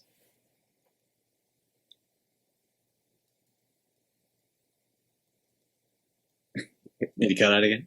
I don't know. I don't know if he was pausing for dramatic effect, or if it was a straight cutout. But it was quicker. Bank in Wyoming. Oh, there he is. He's back. Boom. Yeah, sorry. In Chase. Boom. Okay, so Jamie Dimon talking super negatively about crypto. Meanwhile, they're trademarking all these names for crypto products. Then all of a sudden, he becomes pretty positive, right? And we kind of find out that JP Morgan Chase is like, pretty deep in developing things in crypto, right? But I think the interesting part about this is something I think Caitlin Long has talked about quite a bit. She's a person behind Avanti Bank. Okay. So she points out that there's a big inconsistency between financial institutions and crypto, and that's that their settlement times are way too slow. Right. So she thinks once these kinds of financial institutions get into crypto, we're going to have a bunch of failures because all of the rules that apply to those banks make their settlement times way too slow, and it won't work with crypto because crypto settles so fast. So she actually thinks we're going to see a lot of failures with financial institutions because they settle way too slow. They react way too slowly, whereas crypto is like instant settlement, everything moving super fast. Mm-hmm. Yeah, because I mean, things like that get pretty interesting because even think like, at least in America, if you go to get gas, like sometimes the company's charging you like $300 just to charge you, and then it'll settle on that whatever actual price of gas you were paying, whether that was like $100 you were putting in. Like it just does that to make sure you have like the money available in your account. But with crypto, like I guess it would just check you have it. If you don't, like you're just done. Like I don't know, it'd be kind of a different payment system. I mean, on the accounting model too, right? Of like the layer one, and that's like maybe a different nuance to it. But yeah, go ahead, AOS. Yeah. I mean, it's the global rules in order to be a part of like Fedwire services and all this stuff. In order to be a part of that, you have to abide by the same rules. If you're a bank, basically anywhere in the world, if you want to do ACH and all those kind of things, you have to abide by the same rules. And exactly like they block out a certain, amount of funds when you're buying gas, or if you're at a hotel, it's because they can't even react fast enough to those kinds of transactions. But man, in the crypto world, it's like we move way too fast. Mm. So I'm looking for dude, I'm looking for the optimistic angle here. And I guess the way to ask this question is there an optimistic angle where, a central bank digital currency or these local bank currencies or whatever does happen, even if banks, fail, there's this kind of conflict that people feel between the traditional systems and platforms like Cardano. Is there a environment where both can live and prosper, or is there going to and be interoperable, or is there kind of like, what do you see as the future, man? Like, what do you think? I think stable coins are first on the hit list for regulators. They've made that very clear in their rhetoric. Yeah, mm-hmm. They're like number one outlaw enemy, stable coins. But I think beyond stable coins, who are obviously targeted right now and probably will be for a long time, base layer currencies are going to exist no matter what, right? Stable coins, they'll be able to regulate stable coins anytime there's a fiat on-ramp involved. If stable coins touch fiat, they'll be able to regulate them. But something like ADA, a base layer cryptocurrency, they can coexist with the CBDCs. Whether or not stable coins can coexist with CBDCs, I mean, maybe not if they're based in North America or Europe, but if they're based in a non-EU, non-North American jurisdiction like Israel, maybe they can coexist because they won't be able to regulate them. And I don't think that stable coins need to coexist with CBDCs.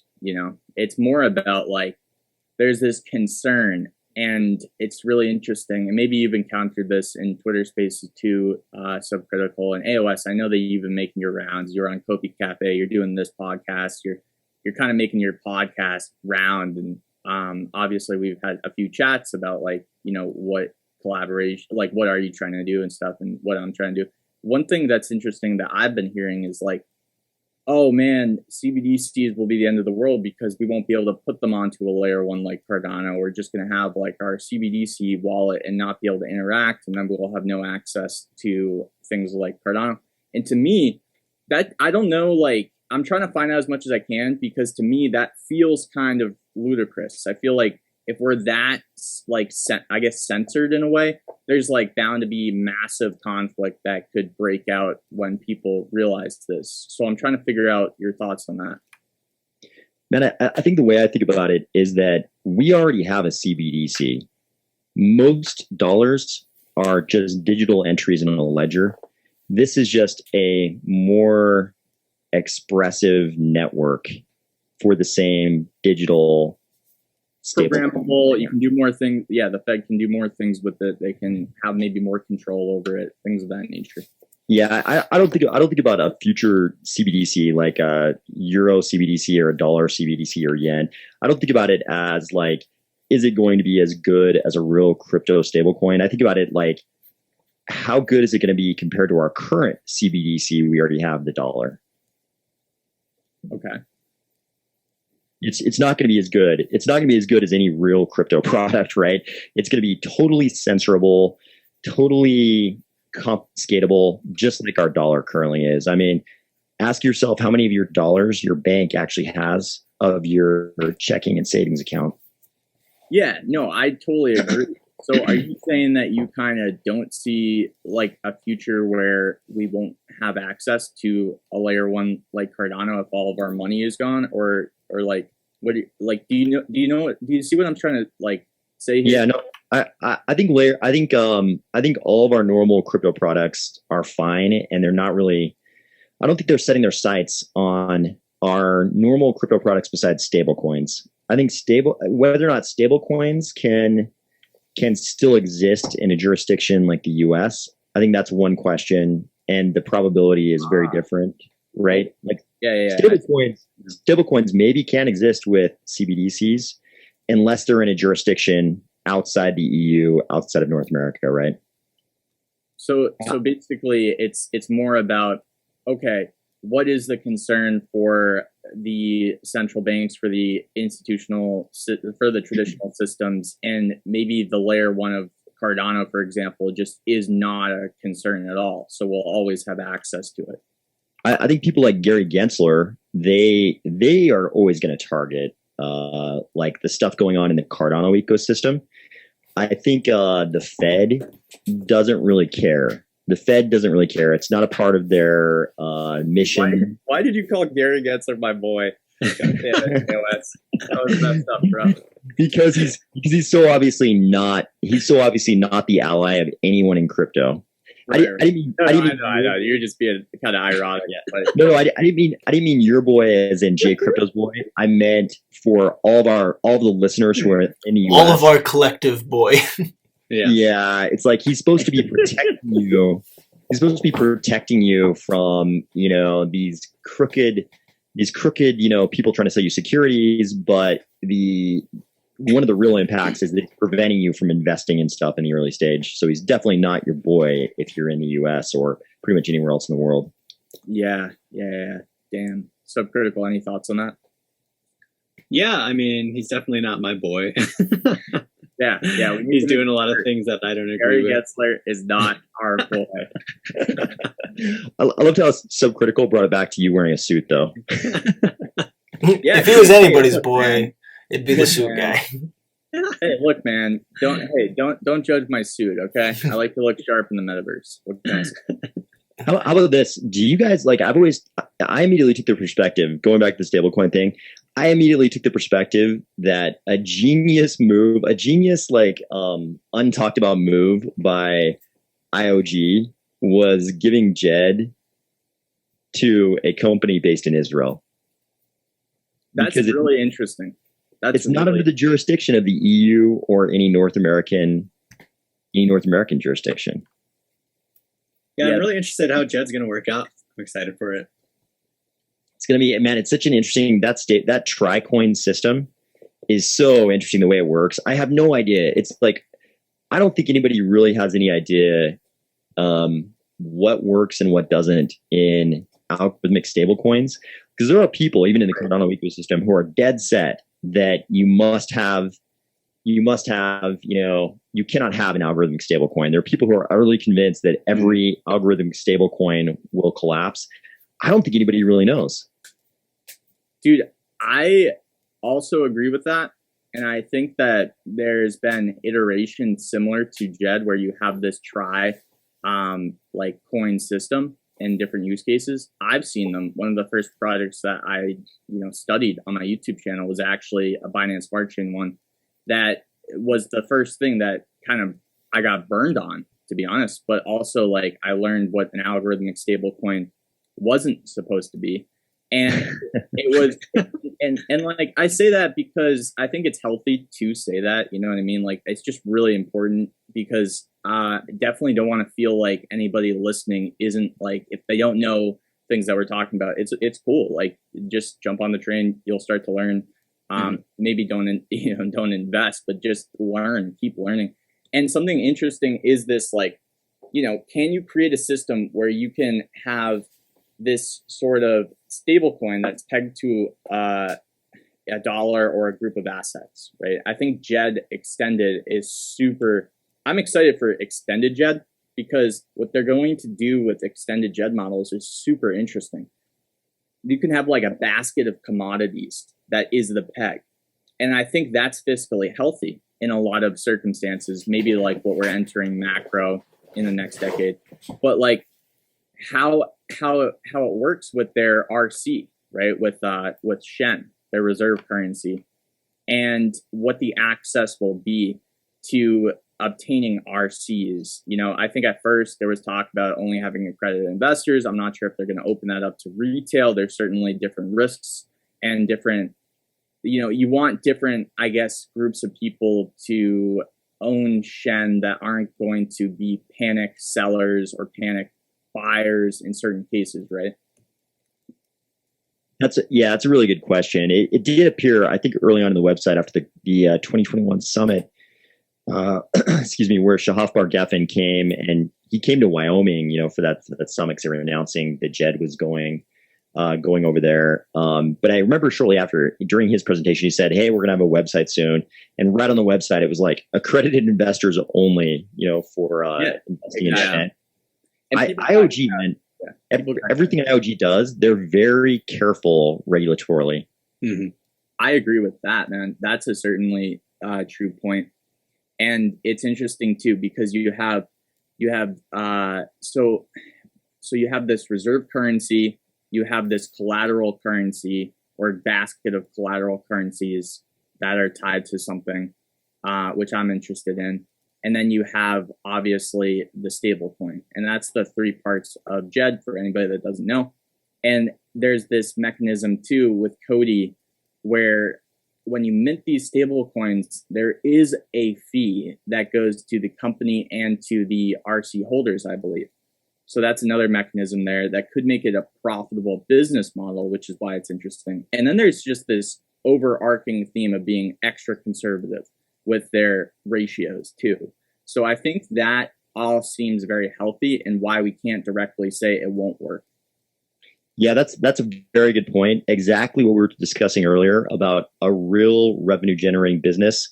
Can you imagine how different it looks if Coty was like, "Yo, you Shen holders, you are just going to get this brand new governance token we're going to issue to you. Don't worry about, you know, the fees. We'll take care of the fees. You guys just take our governance token." It's like a completely different animal, right? Yeah. The thing about that's interesting is like I've seen, because I used to study ClimaDAO for just getting in, like studying carbon credits, right? And just like the shenanigans that can be pulled with carbon credits, because it's not always effective in terms of the result that people would like to think that they have. And what's interesting is with carbon credits and the idea of things like OTC markets coming on chain, it's really fascinating because a lot of these models were just built so unsustainably.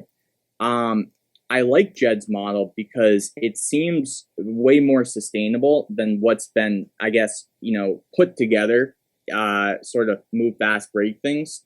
And it seems very sustainable in the fact that you have these different incentives for the reserve currency, where based on the collateral ratio, the reserve currency is incentivizing RC holders to sell or buy, and it's extra conservative. It's like extra conservative from other concepts that I've seen personally. Yeah, especially after the whole Luna UST thing. I know people are just kind of diving deep into stable coins right now. So I don't know, we'll see when it comes out. I definitely want to try it out and then just kind of see how it acts in the ecosystem and how people use it.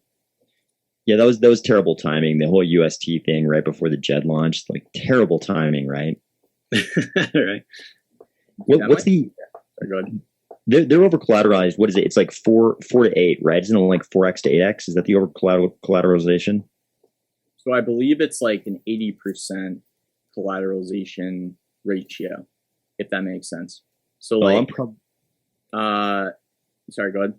Well, I was gonna say I'm probably thinking of a different ratio, because there was something. It was a range. It was like a band. The one I was thinking of. 4 to 8 is actually correct in terms of. Are you talking about? Yeah, you must be referring to the reserve currency, right? Like you have to like the reserve currency needs to stay within that range, is what you're saying? Yeah, because there's only 4 things that can happen in JED, right? It's like burning and minting Jed, burning and minting Shen, and all 4 can only happen when they're in that band, whatever the band is, right? And I think that's healthy, because if you're putting different, it's kind of like contracting and expansion, right? If you're putting different locks on that, then it's going to be interesting to see. I want to see it really tested. And they've said that I think Matthew, who I believe you've covered maybe a couple of his tweets before AOS. Ploman? Yeah. So he's put out, the questions of like, okay, but like, if you are calculating this kind of collateral ratio under different environments on Excel or whatever programs you're using, it would be interesting to see that data and have somebody that really knows and can dig into that data, explain that data. Because I sure as hell wouldn't be able to, because I don't come from where you guys are criticizing me from, the traditional finance world. But yeah, screw you guys. J Crypto is a 15-year veteran of the SEC, just so everyone knows. Yeah, exactly. Back when I was in like freaking 8th grade. Exactly. Dude, I always am curious, like AOS, you must be, I don't even know, I don't want to like, obviously, but you must be a bit older. You just seem not too old, but just a bit older, man. You just seem like you've been through some financial, you've been through a lot. I'll say that. Sorry, I just missed like the last 60 seconds. It's Zoom. Zoom does not like my operating system. Yeah, man. He was calling you old, is what he said. Yeah, that's definitely true. Yeah, man. But dude, that's actually a great, segue to maybe like slowly just wrapping this up, because the thing is, it's like really important, I think, to have these kinds of open discussions and diving into these concepts with different backgrounds. And obviously you are able to dig into, you seem to have an affinity for the legal side of what IOHK is doing. And I think that separates you from a lot of other channels, by the way. I think it's like, I think the big thing, it's like sports, right? It's like the rules make the game. And for anybody dealing in any kind of finance, whether it's fintech, crypto, whatever, it's like the rules make the game. We don't yet know what the rules are going to be. So we don't really know what crypto is going to look like until these rules get settled. Mm-hmm. That's why I think it's so important. Yeah, and I think it's great for like people like Jay to talk about all their failures a lot. Like it helps other people feel more comfortable in the crypto space, and then gives them, just experience that they can't get. Are you roasting me? You never failed? No, I was complimenting it. Dude, I'm sharing it. Dude, that was like, yeah, okay, buddy. But you never had any failures, bro? He's like, it's really interesting to hear the SEC perspective on crypto. To hear an SEC employee talk about his failures in crypto investing. Yeah, hey, dude, if I was an SPC employee by 7th grade, I mean, I'd be pretty proud of myself. I'm not gonna lie. I was worrying more about what the puck on the ice was doing back then. Oh, that's right. You played hockey, right? Yeah. You still play hockey at all, or no? I mean, bro, it's like riding a bike. Like, if I was told to, like, not obviously going in, my body is just beat up at a very young age, which is why I rarely spend my physical energy in something like hockey. But yeah, dude, if I was asked to go into like a men's league with, former high school, I guess all-stars, I would still dominate. Like, I would still dominate. So like, it's good to know. I'm confident. I'm excited for sports to enter virtual reality for that very reason. Having some kind of way to play hockey, I think, would be something so fun where I don't have the physical contact. I can either sit in my chair, but still have like references to my skill set and IQ in that domain, and play a game that obviously I love. Shout out to all the hockey players out there. Awesome. Yeah, cool. Maybe we can get like a hockey rink studio next time or something. Seriously. Hey, we could just turn the physics down on the floor so your friction's super low and you'll be sliding around like crazy. Hockey, to me, really distinguishes itself from a lot of other sports we play in the Western world. I mean, can you imagine how basketball would look? How would the NBA look if when somebody like fouled you, you could fist fight them for like a minute? Oh, dude, we'd have way less prima donnas. That's that's true. Shorter careers, way less prima.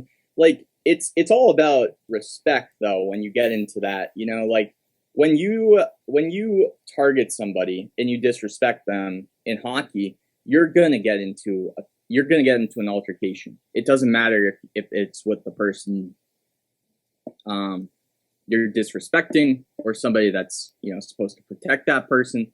But yeah, you're putting your life on the line, essentially. Like I fully support it. I wish we did it in every sport. I wish every sport had it. It's better. I mean, yeah, it's an interesting dynamic for sure. But did you play any sports, AOS? Can you comment on that? I did, but they're too. Some of the things are too specific. If I talk, there's a pretty long story there. But if I talk about it, it's too specific and it'll dox me. Mm-hmm. How about you, Subcritical? I bet you were just, you know, what were you? I just played like Super Mario, man. Like, I'm not into that sports stuff. No, it makes complete sense. Dude, AOS, we just bust each other's chops, man. If you watch some of our early, but dude, in VR, this is a good final point. Like, there's times where you can look at clips from me and Subcritical in VR, and we're kind of like a team, combating people that are trolling us and just like roasting them in ways that they just are too childish to like respond to, in a way that, like, you know, puts them in their place. Because there is a lot of like teenagers that just like to do ridiculous yelling in places like Horizon Worlds on the Oculus. I don't know if you've used VR to that extent. I have not. I've never been, and that's the meta stuff, right? Horizon Worlds. Yeah. Yeah, I've go in there and do a court case sometime. I just don't know what to do over like a rug pull or something. I don't really know. You mean put on like kind of like a mock trial of a project over a rug pull? Yeah.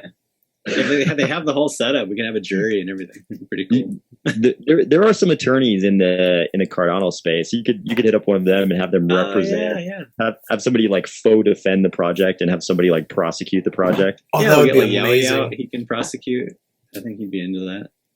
Jane is Jane there too. Oh yeah, Jane. Jane would be some good legal counsel. Maybe just make her the judge or something. Oh, that's right. Yeah, you'll need a judge, and I mean, you kind of need a jury too. Although definitely, you could get into some you know, possibly defamatory statements there. So that might not be too good. Yeah, it's probably gonna have more like Judge Judy or one of those shows, but it'll be fun. So before we wrap up, AOS, so like, obviously let's talk about you for the last segment here. You've been making your rounds, you've been doing different shows. What is kind of your strategy with the YouTube channel? Obviously, we're all big fans of you. There's probably a lot of people watching that are only watching because you're here. What is kind of your ongoing strategy, man? You have a live stream tonight. I'm going to try to tune in and just passively watch, or just watch it if you post it the next day. What is kind of you're branching out to long form? What is kind of the strategy, man? So the live stream tonight's going to be live, so anybody can jump on there, and it'll probably just be AMA tonight. So I'll just answer whatever questions come up. And I'm starting a little earlier tonight to kind of allow more people, but a little bit longer term. I think, you know what I'm trying to create. I'm trying to create the very small product that I wish existed so I could consume it, and that's that I would like to learn more about these characters in our Cardano space, right? It's like there's so many people in the Cardano space, and I see them tweet, and you get a little bit of a window into their personality from their tweets, but you don't really get to know them. What I would love to do is start having some of these characters on really long form, right? Like 2-3 hours, like Joe Rogan length, and have them talk about normal stuff, not just describing the tokenomics of their project or whatever, but just talk about themselves, where they came from, how they got into Cardano, where they think the space is going, and really sort of get a look at who these people are, because there's a huge amount of money being invested in these projects in some cases, and we don't really know anything about these people. Dude, that's kind of like what we're doing now a little bit, but just with a more, I guess, Cardano community focused approach, or Cardano project focused approach. Yeah, no, I mean, I think that's what we need. I think it would help the whole space if we knew more about these people than 3 1-sentence tweets per day. I think it's good. I don't want that. I don't think that should cut against the. Dude, I hate, like, you're like the problem with AOS is like you're too logical, because nobody can argue with what you just said. Oh yeah, it'd probably be good if we had like, more from these wicked influential people than just like 2 to 3 sentence tweets. Like, how could, like, nobody can even argue with that, bro. It's just like a fact. Yeah, I think we'd all like enjoy it. I don't think that should cut against the permissionlessness or the anonymity that I think we all kind of value in some ways in crypto. But I think it'd be great. Some of these people that are, moving things in our ecosystem, I think we'd all enjoy like learning a little bit more about them, because I think there are really interesting people in our space, but we get 100 words a day from them, and you don't really learn about them from that. It's just kind of like a heavily curated message they want to put out in text, because it's easier to control negative PR in text, right? Yeah, and there's definitely a lot of like people with like backgrounds that are like really interesting that we don't really get to hear about, because we're more focused on like just the product they're putting out rather than all that.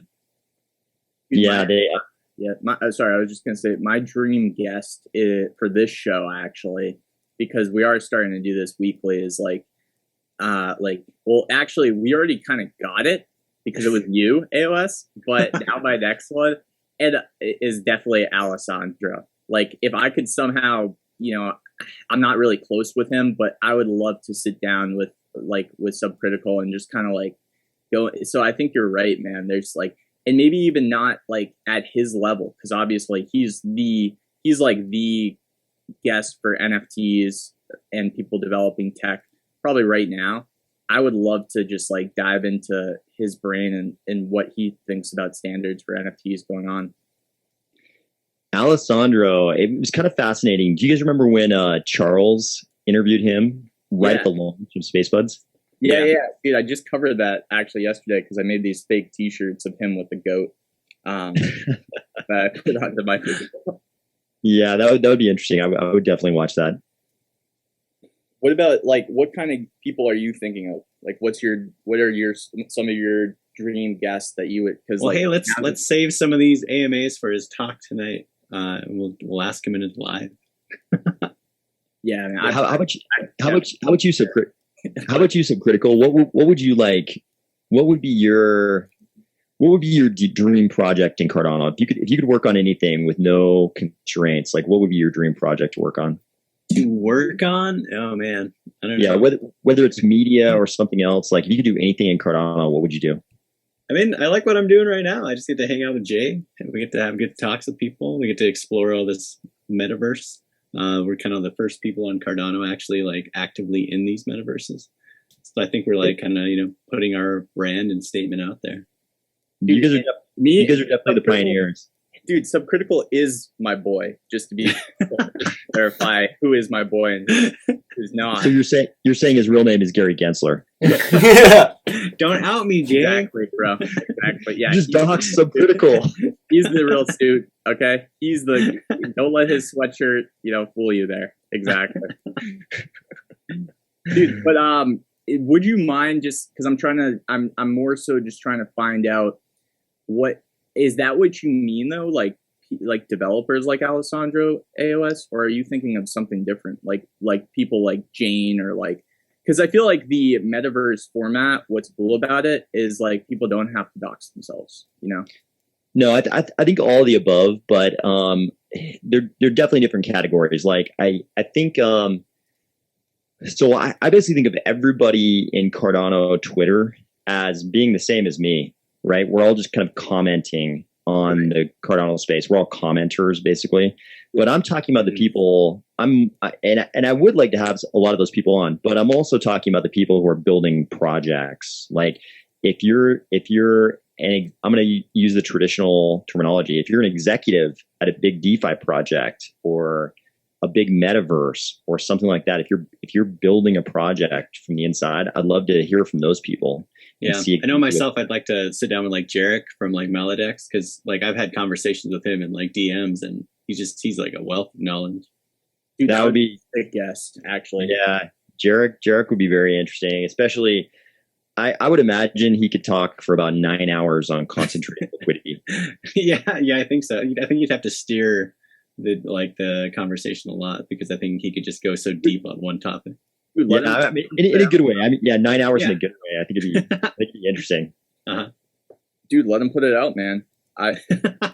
Listen, man, like the opportunity. Let's not paint financial education as like this thing that like is not going to work, because the opportunity, people listening that do comment on the space just like us, they are seeking that information. Like those are our viewers, and I think that like the opportunity is kind of getting behind the financial education and knowledge. That's where I think the best decisions might be made, not financial advice, but like that's where you get a real understanding of this space and where you can do something with it, whether it's as a, just a cliche investor or something more, like actually participate in this space in a way that's impactful and meaningful. To be clear, when I say that I think it's an edge case, I think everybody in Cardano already, you're part of such a tiny minority of early adopters. You're like, that's like 10% of the edge case, which is like 1%.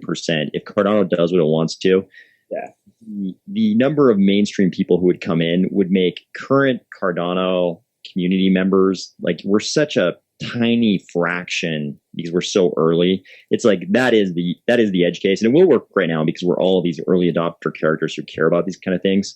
But if we get to the point where the mainstream is jumping in, it's a completely different thing.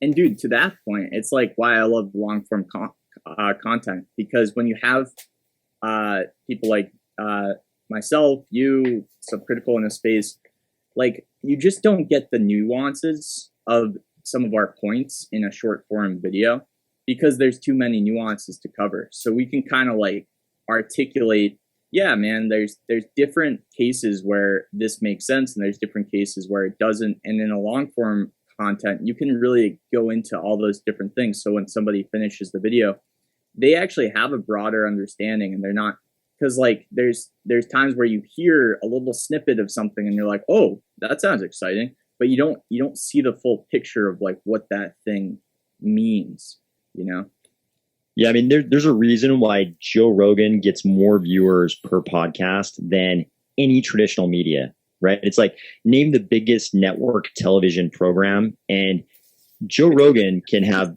cigars, bro. We need cigars, CJ. We got it. That's the reason, right? That's where you're going, AOS. You gotta get some virtual cigars and liquor and just like drink it. It actually is that. It's the authenticity of it. I think the era of canned media, where everybody pretends like they're not in real life, they're basically on stage performing this thing, which is kind of funny to say because he is an onstage performer as well. But it's like the authenticity, I think, is what draws people, because it's like people, it's part of it is because it's so long form, you have to be real. You can't like memorize 3 hours of things to say. You have to, at some point, you have to be real. And I think that's what draws people to that. That's the reason why he's bigger than any traditional media, because it's authentic. Yeah, because we all realized like all these morning talk shows and stuff like that, it's like pre-given questions where they have the answer already set up. They give them like, a 3-minute segment and they just zoom through it. And you're like, I didn't learn anything about that person. Like it's like totally fake. And we're already getting a little bit of that in Cardano media. We have these like, dude, I talked to you about this, what was it, 2 weeks ago or maybe last week? Is this what you're bringing up, the marketing material sometimes? Yeah, I think it's that. But even some of the interviews we see inside Cardano media right now, some of the interviews that are very, very short, you do get this kind of like performance that's not really authentic. It's like, if it's short enough, the person who's the subject of the interview can do this inauthentic performance version of themselves. And I think I think it's time we can transition a little bit more to an authentic version of everybody that kind of requires long form.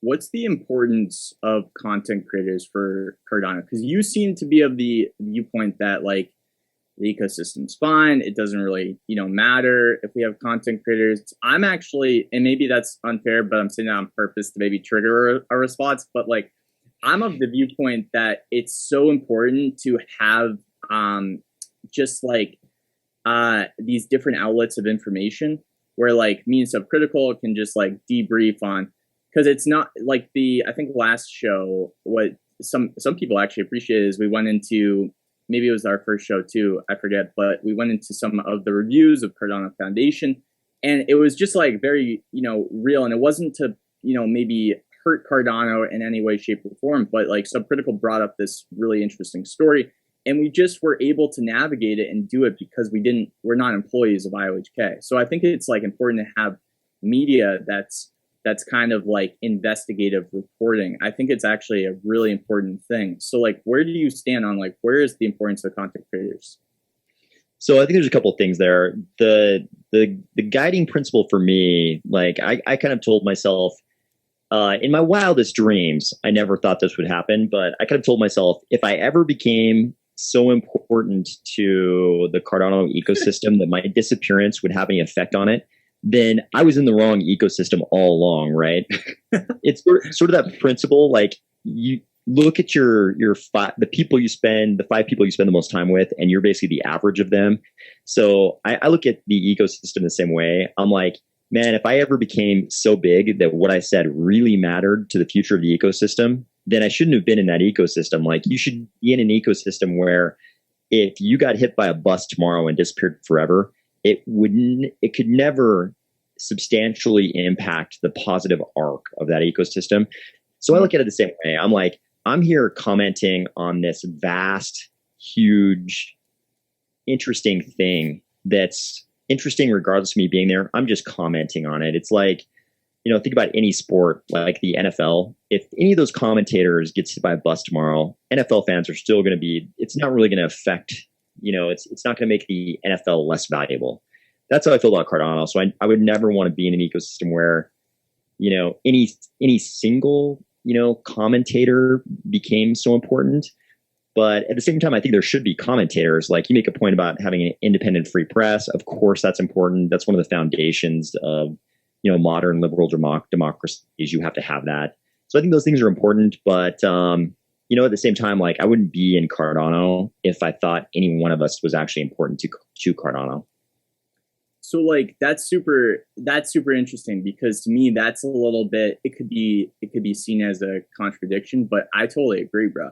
Because like, what you're basically saying is that like, content creation is important, but it's not a fundamental, property to Cardano's success that we need it. It's not like we need to market Cardano or comment on it.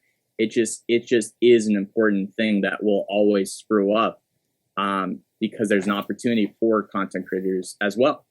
It's like a self-fulfilling prophecy. Like, if the ecosystem's doing anything interesting, there will be people talking about it. Like, if you're in an ecosystem where nobody's talking about the ecosystem, you shouldn't be there. There's nothing going on. Yeah, that makes sense. Right? It's like people always say, like, if you don't have any haters, you're not doing anything interesting with your life, right? I think ecosystems are the same way. Like, if nobody was talking about Cardano, that tells you something about Cardano. That's such like a bird's eye view of it too, and it really takes you out. But dude, I would argue that you are, significantly making an impact on your channel by educating people on current events. I don't think it's like, if you got hit by a bus, yeah, dude, you would have a few days on Twitter for sure. Like, I would, there'd be a few posts, but it wouldn't be like an existential threat to, it's not like people are like, oh man, dude, AOS got hit by a bus. Dude, Cardano's gonna fail. Like, it would just. I mean, I think it's even the same with like Cardano Whale. Like, when Whale is always like, I'm going on like a break or whatever. Nobody's like, oh, Cardano's dead. Sell your ADA, like, get out. Like, it's great to have him there on Twitter, and he has a huge presence. But like, he's not going to like single-handedly cause it to collapse, which makes sense. Yeah, I think that's a great example because he, as far as print media goes, he has more reach than anybody. I was actually like, I thought it was a great sort of experiment when Charles stopped doing the AMAs for a while, because we got to see something that I had always sort of conjectured, and that's that even if Charles got hit by a bus tomorrow, it doesn't really matter. That was like the perfect like intro ending of one of your videos. It's like, you could actually do that pretty soon. So, what do you think about collaborating with content creators? Like, would you ever would you ever do something like this with me and Subcritical or other content creators? You seem like a little bit of kind of like a lone wolf character, but at the same time, I feel like both me and Subcritical are probably that way too. And like we've been able to put this together. We're going to see how it goes. What do you think about a collaboration of that sort of thing to kind of like, collaborate on resources, time, and, connections, things of that nature? Would you ever be interested in something like that with either this or some other thing? I'm kind of like, the way you're exactly right. Like, I'm not a joiner. Like, people are always asking me, how come my stake pool doesn't join the single stake pool operators organization? There's kind of alliance or something. And I'm like, I'm just not a joiner. We are a single stake pool operator. I'm just not a joiner. But yeah, exactly. Yeah, I would do this with you guys anytime you want. I would like, because I'm not a joiner, I would never want, like my name to be in the title or anything, but I would pretty much jump on, because I like you guys. I would jump on here anytime you guys wanted me to. Okay, yeah, that makes sense. That's interesting. Yeah. That's very yeah. I'm just like, I like the flexibility. I like the flexibility of not being a part of things, but I actually do enjoy collaborating. So I think there's a difference. This is like a weird thing in our society. It's we tie collaboration to identities, right? It's like if you're collaborating with somebody, it's like there's a partnership. It's called this, or I'm part of this alliance. I'm part of this club, and it's a function of tribalism, and we see it a lot in crypto, And I don't mean that the word. I'm not using that label pejoratively, like we often use it in crypto. I'm using it in the in the sense of humans love to be part of tribes. But there's a certain flexibility when you're not part of something that I think it's different than not collaborating. Like, you can collaborate without that becoming without joining that identity or becoming a part of that. The collaboration is actually separate from the identity. Yeah, I think I get what you mean. And especially even like as we get bigger of just being, people that talk about stuff, like projects try to reach out and be like, do you want to be an ambassador for this or that or that? And it's like, I mean, I don't mind talking about your project, but the fact that I have to like rope myself into being a part of you, like everywhere, kind of gets that gets difficult too. And I can see that the same way with like, having your own podcast. Like, definitely we could come visit you on yours or something, and then you can come visit us on ours, but there's no reason to have like slapping names all over like every single thing to be like, I am in this, Yeah. I mean, that's interesting for sure. I think like it's kind of also the conundrum for content creators, and I do know that it's funny because a good part of my audience is content, not like a good, like there's not that many content creators, but like it is kind of funny when you go down the rabbit hole of like, okay, fine, you're building something here, you're making some content, but like, how are you going to support yourself on it? So it is interesting, your model AOS. Delegate to AOS. I'll just throw that in there for you. Because we don't have stake pools. Thank you for the plug. Appreciate that. And it is interesting though, because like obviously at some point it would be cool if there was some sort of product, like a metaverse 3D asset to like showcase or demo. And where does that monetization happen with, do you offer that to regular guests, or do you just keep that internally and just invite people on as a guest? And it's kind of interesting. What do you think? Because there's a lot of criticism towards monetization for creators. What do you think about monetization for creators? Man, I'm like notorious for walking past money. Yeah. And this, I'm just like, there are a lot of ways in crypto. It's kind of a blessing and a curse, right? I know that's such a trite thing to say, but it's like, there are so many ways for us to monetize, and like 9 out of 10 of them are horrible for our brand. Yeah. They're kind of unethical, shady. Like, I mean, it would be so easy to launch various types. I don't want to say what genres of things because it'll call out some of our colleagues who also are commentators on the space. But there are so many things, little digital products you could launch to the people consuming your content, and you could make some money. You could make a lot of money doing it. People have proposed this to me, like various types of this nonstop, and I've said no every time. And I would love to make that money. That would be fantastic. But I'm just like, man, it doesn't feel good. It doesn't feel good. And it's like, if it did feel good, it means that you're putting a lot of time into making that thing valuable. And most of us don't have that time. And it's like the sponsors or affiliate route is what can feel good if that product that is on the back end you feel good about. So that's kind of my stance on it. It's like kind of really tricky. But it's also like, there's content creators that have quit. There's content creators that have quit just because they can't support themselves. And it's like people enjoyed their content. So it's like, it's an interesting one. Yeah, it's really tricky because people think, people look at subscriber count a lot. And to me, subscriber count is a pure vanity metric because all of us know who create content and on platforms like YouTube, you get paid a pretty minuscule amount of money, for the views. It's kind of insane. Like, you're 100% creating the content.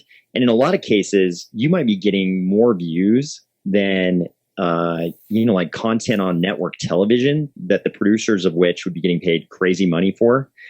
So it's the same advertising potential for YouTube, but they pay us like a tiny amount of money. So I think a lot of people don't realize, like, yeah, very small for any.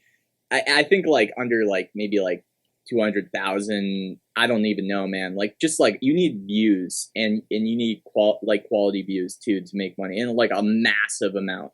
So it is YouTube is not where content creators are making their money. I see a lot more content creators talking about like watch time and stuff like that too, where people are just like hard to stay tuned lately on certain things and all that.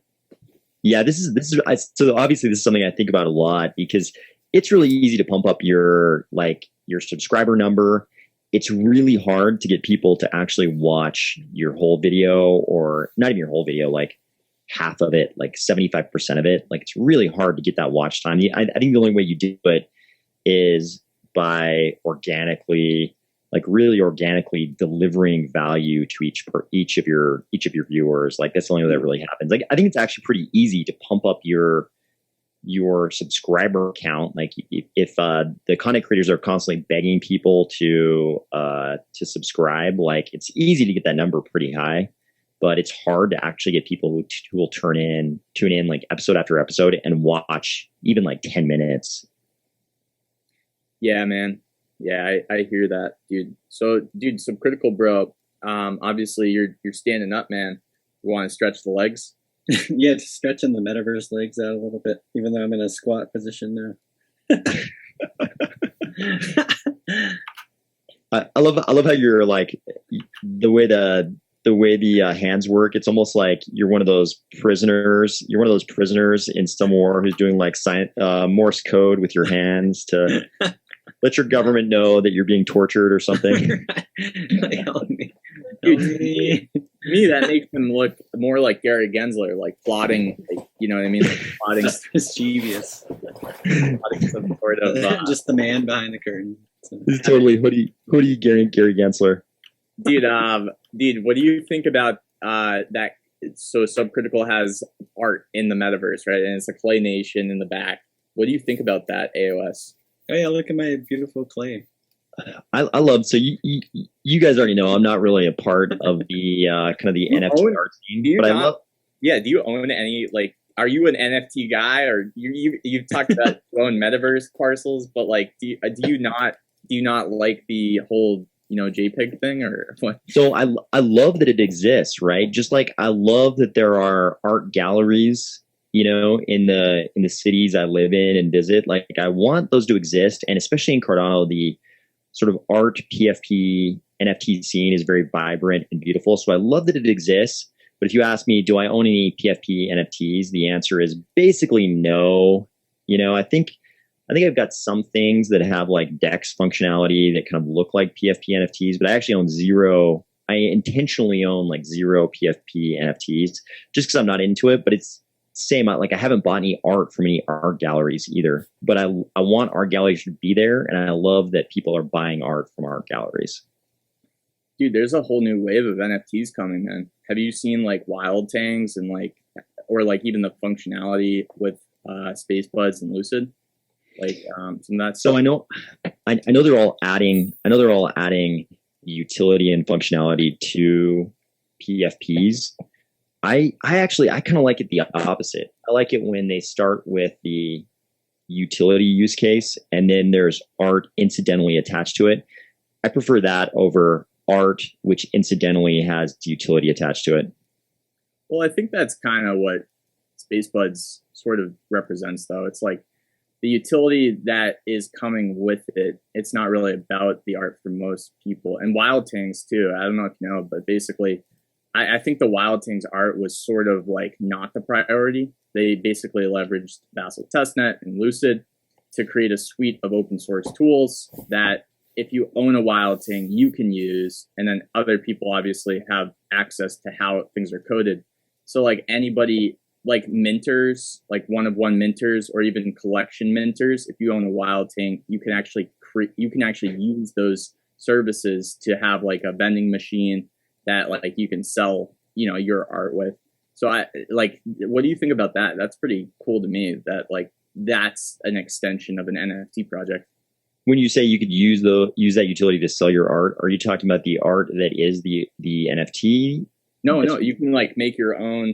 So like, how like minters, like you need to get somebody that can make you a vending machine for your NFT project, and then like you pay right. that a percentage or whatever. NFT Maker Pro, right? Yeah, sort of like that, or like I know Mermada, and there's still a use case for those platforms to have people go to them because maybe there's customizations. But basically, why I think Wild Tangs sort of is cool in the open source community and blew up in the open source community is because like if you own a Wild Tang, it's basically like a key to accessing this suite of open source tools that traditionally have been services that you would have to pay developers or like people to make for you to make a NFT or an NFT project or collection. And there's more stuff too that's coming that they're trying to develop. Yeah, I mean, that to me is sounds at least very similar to something like the liquid aqua farmers. It's like I'm interested in the utility. If there's like it's like the liquid aqua farmers. Like I think it's great that they got these little robots and they have various types of hats and stuff. But you don't care about like the art, right? It's like it's not the I don't care. important part. Yeah, I like literally don't care. It could just be a number. It could just be like aqua farmer number 396, and it's the same to me. Yeah, I totally agree with that, man. Well, dude, anyways, let's wrap this up. I tried to juice it because obviously AOS is a huge guest, and I really enjoy freaking talking to you, man. I really enjoy talking to Subcritical, just me and him. So this was like extra fun because I really enjoy bouncing stuff off you. I think you're a really important, though you're humble about it, I think you're a really important guy in our ecosystem to bounce stuff off of and get different viewpoints and takes. And I really appreciate your time here today, man. Any kind of closing thoughts or things to say, Rob, before we close the recording? No, it was awesome to be here. Pleasure to spend time with Subcritical and CJ. Really nice to spend time with you guys for the first time. And J Crypto, pleasure as always. All right. So Subcritical, any closing thoughts, brother? No, I just had a good time. It's nice to kind of talk about all these different topics with different people. And yeah, if anybody else wants to come on, just let us know. Yeah, man. Alessandro, bro. One day, man, that's the goal, is to have him on too. But maybe even AOS and Alessandro. That would be a fun thing. Yeah. But Maybe he can bring in his like the new space buds. Isn't there going to be like a new space bud so you can come in? Is that I don't know how it'll work out. Yeah, exactly, bro. I think that's how it's going to, but we'll definitely be covering that. CJ, man, any closing thoughts, bro? Thanks for being such a good sport. If you're still hanging out, man, we really appreciate everything that you do. Oh, no problem. Glad to have you guys here. Look forward to all the other people you're going to bring on. Cool, man. So I think that's a wrap. So that's J Crypto. That's, I guess we're keeping the name J Critical for now. Yeah, I guess for now, unless somebody gives us some good suggestions. Yeah, AOS, what do you think we should call our podcast? I think J Critical is pretty good. I think the only other acceptable answer is like Critical J, but then that sounds like some kind of an illicit pharmaceutical or something. And just to be clear, I did not put the J in front of the critical. That was not my decision. So I don't want people thinking that was like a power move. You guys definitely a power move. He probably like emailed CJ a few times. Make sure Yeah. critical. You guys should both put on hockey skates and have a fist fight to decide if it's J Critical or Critical J. I would never want to harm virtual subcritical, man. He just, he's an innocent Mario Kart player. So that wouldn't be, that wouldn't. I mean, you guys could always just play a game of pool for the name. Oh yeah, we could do that. I'm actually very confident in my pool skills. It's just like, that day we'll see that. Yeah, okay, I'm not going to make excuses. It was the 8-ball. All right, that's a wrap. CJ, cut us off. All right, I got you. I'll do a quick intro then and just kind of, do that. And then obviously shout out to AOS and we'll go from there. We'll see how it goes. I don't have a planned intro. We should work on that subcritical, but I can. Yeah, we do need to work on some kind of intro thing. I mean, it can't be too. Sorry, CJ. Just one more second. It can't be too like cheesy, where I'm like, I'm J Crypto, and then you say I'm subcritical, and then like, you know what I mean. And then AOS goes, and I'm Army of Spies. It can't be too cheesy, but I think I can do one for today. That's not super cheesy. We can work on it. All right, CJ. I think we're ready. All right, it's recording.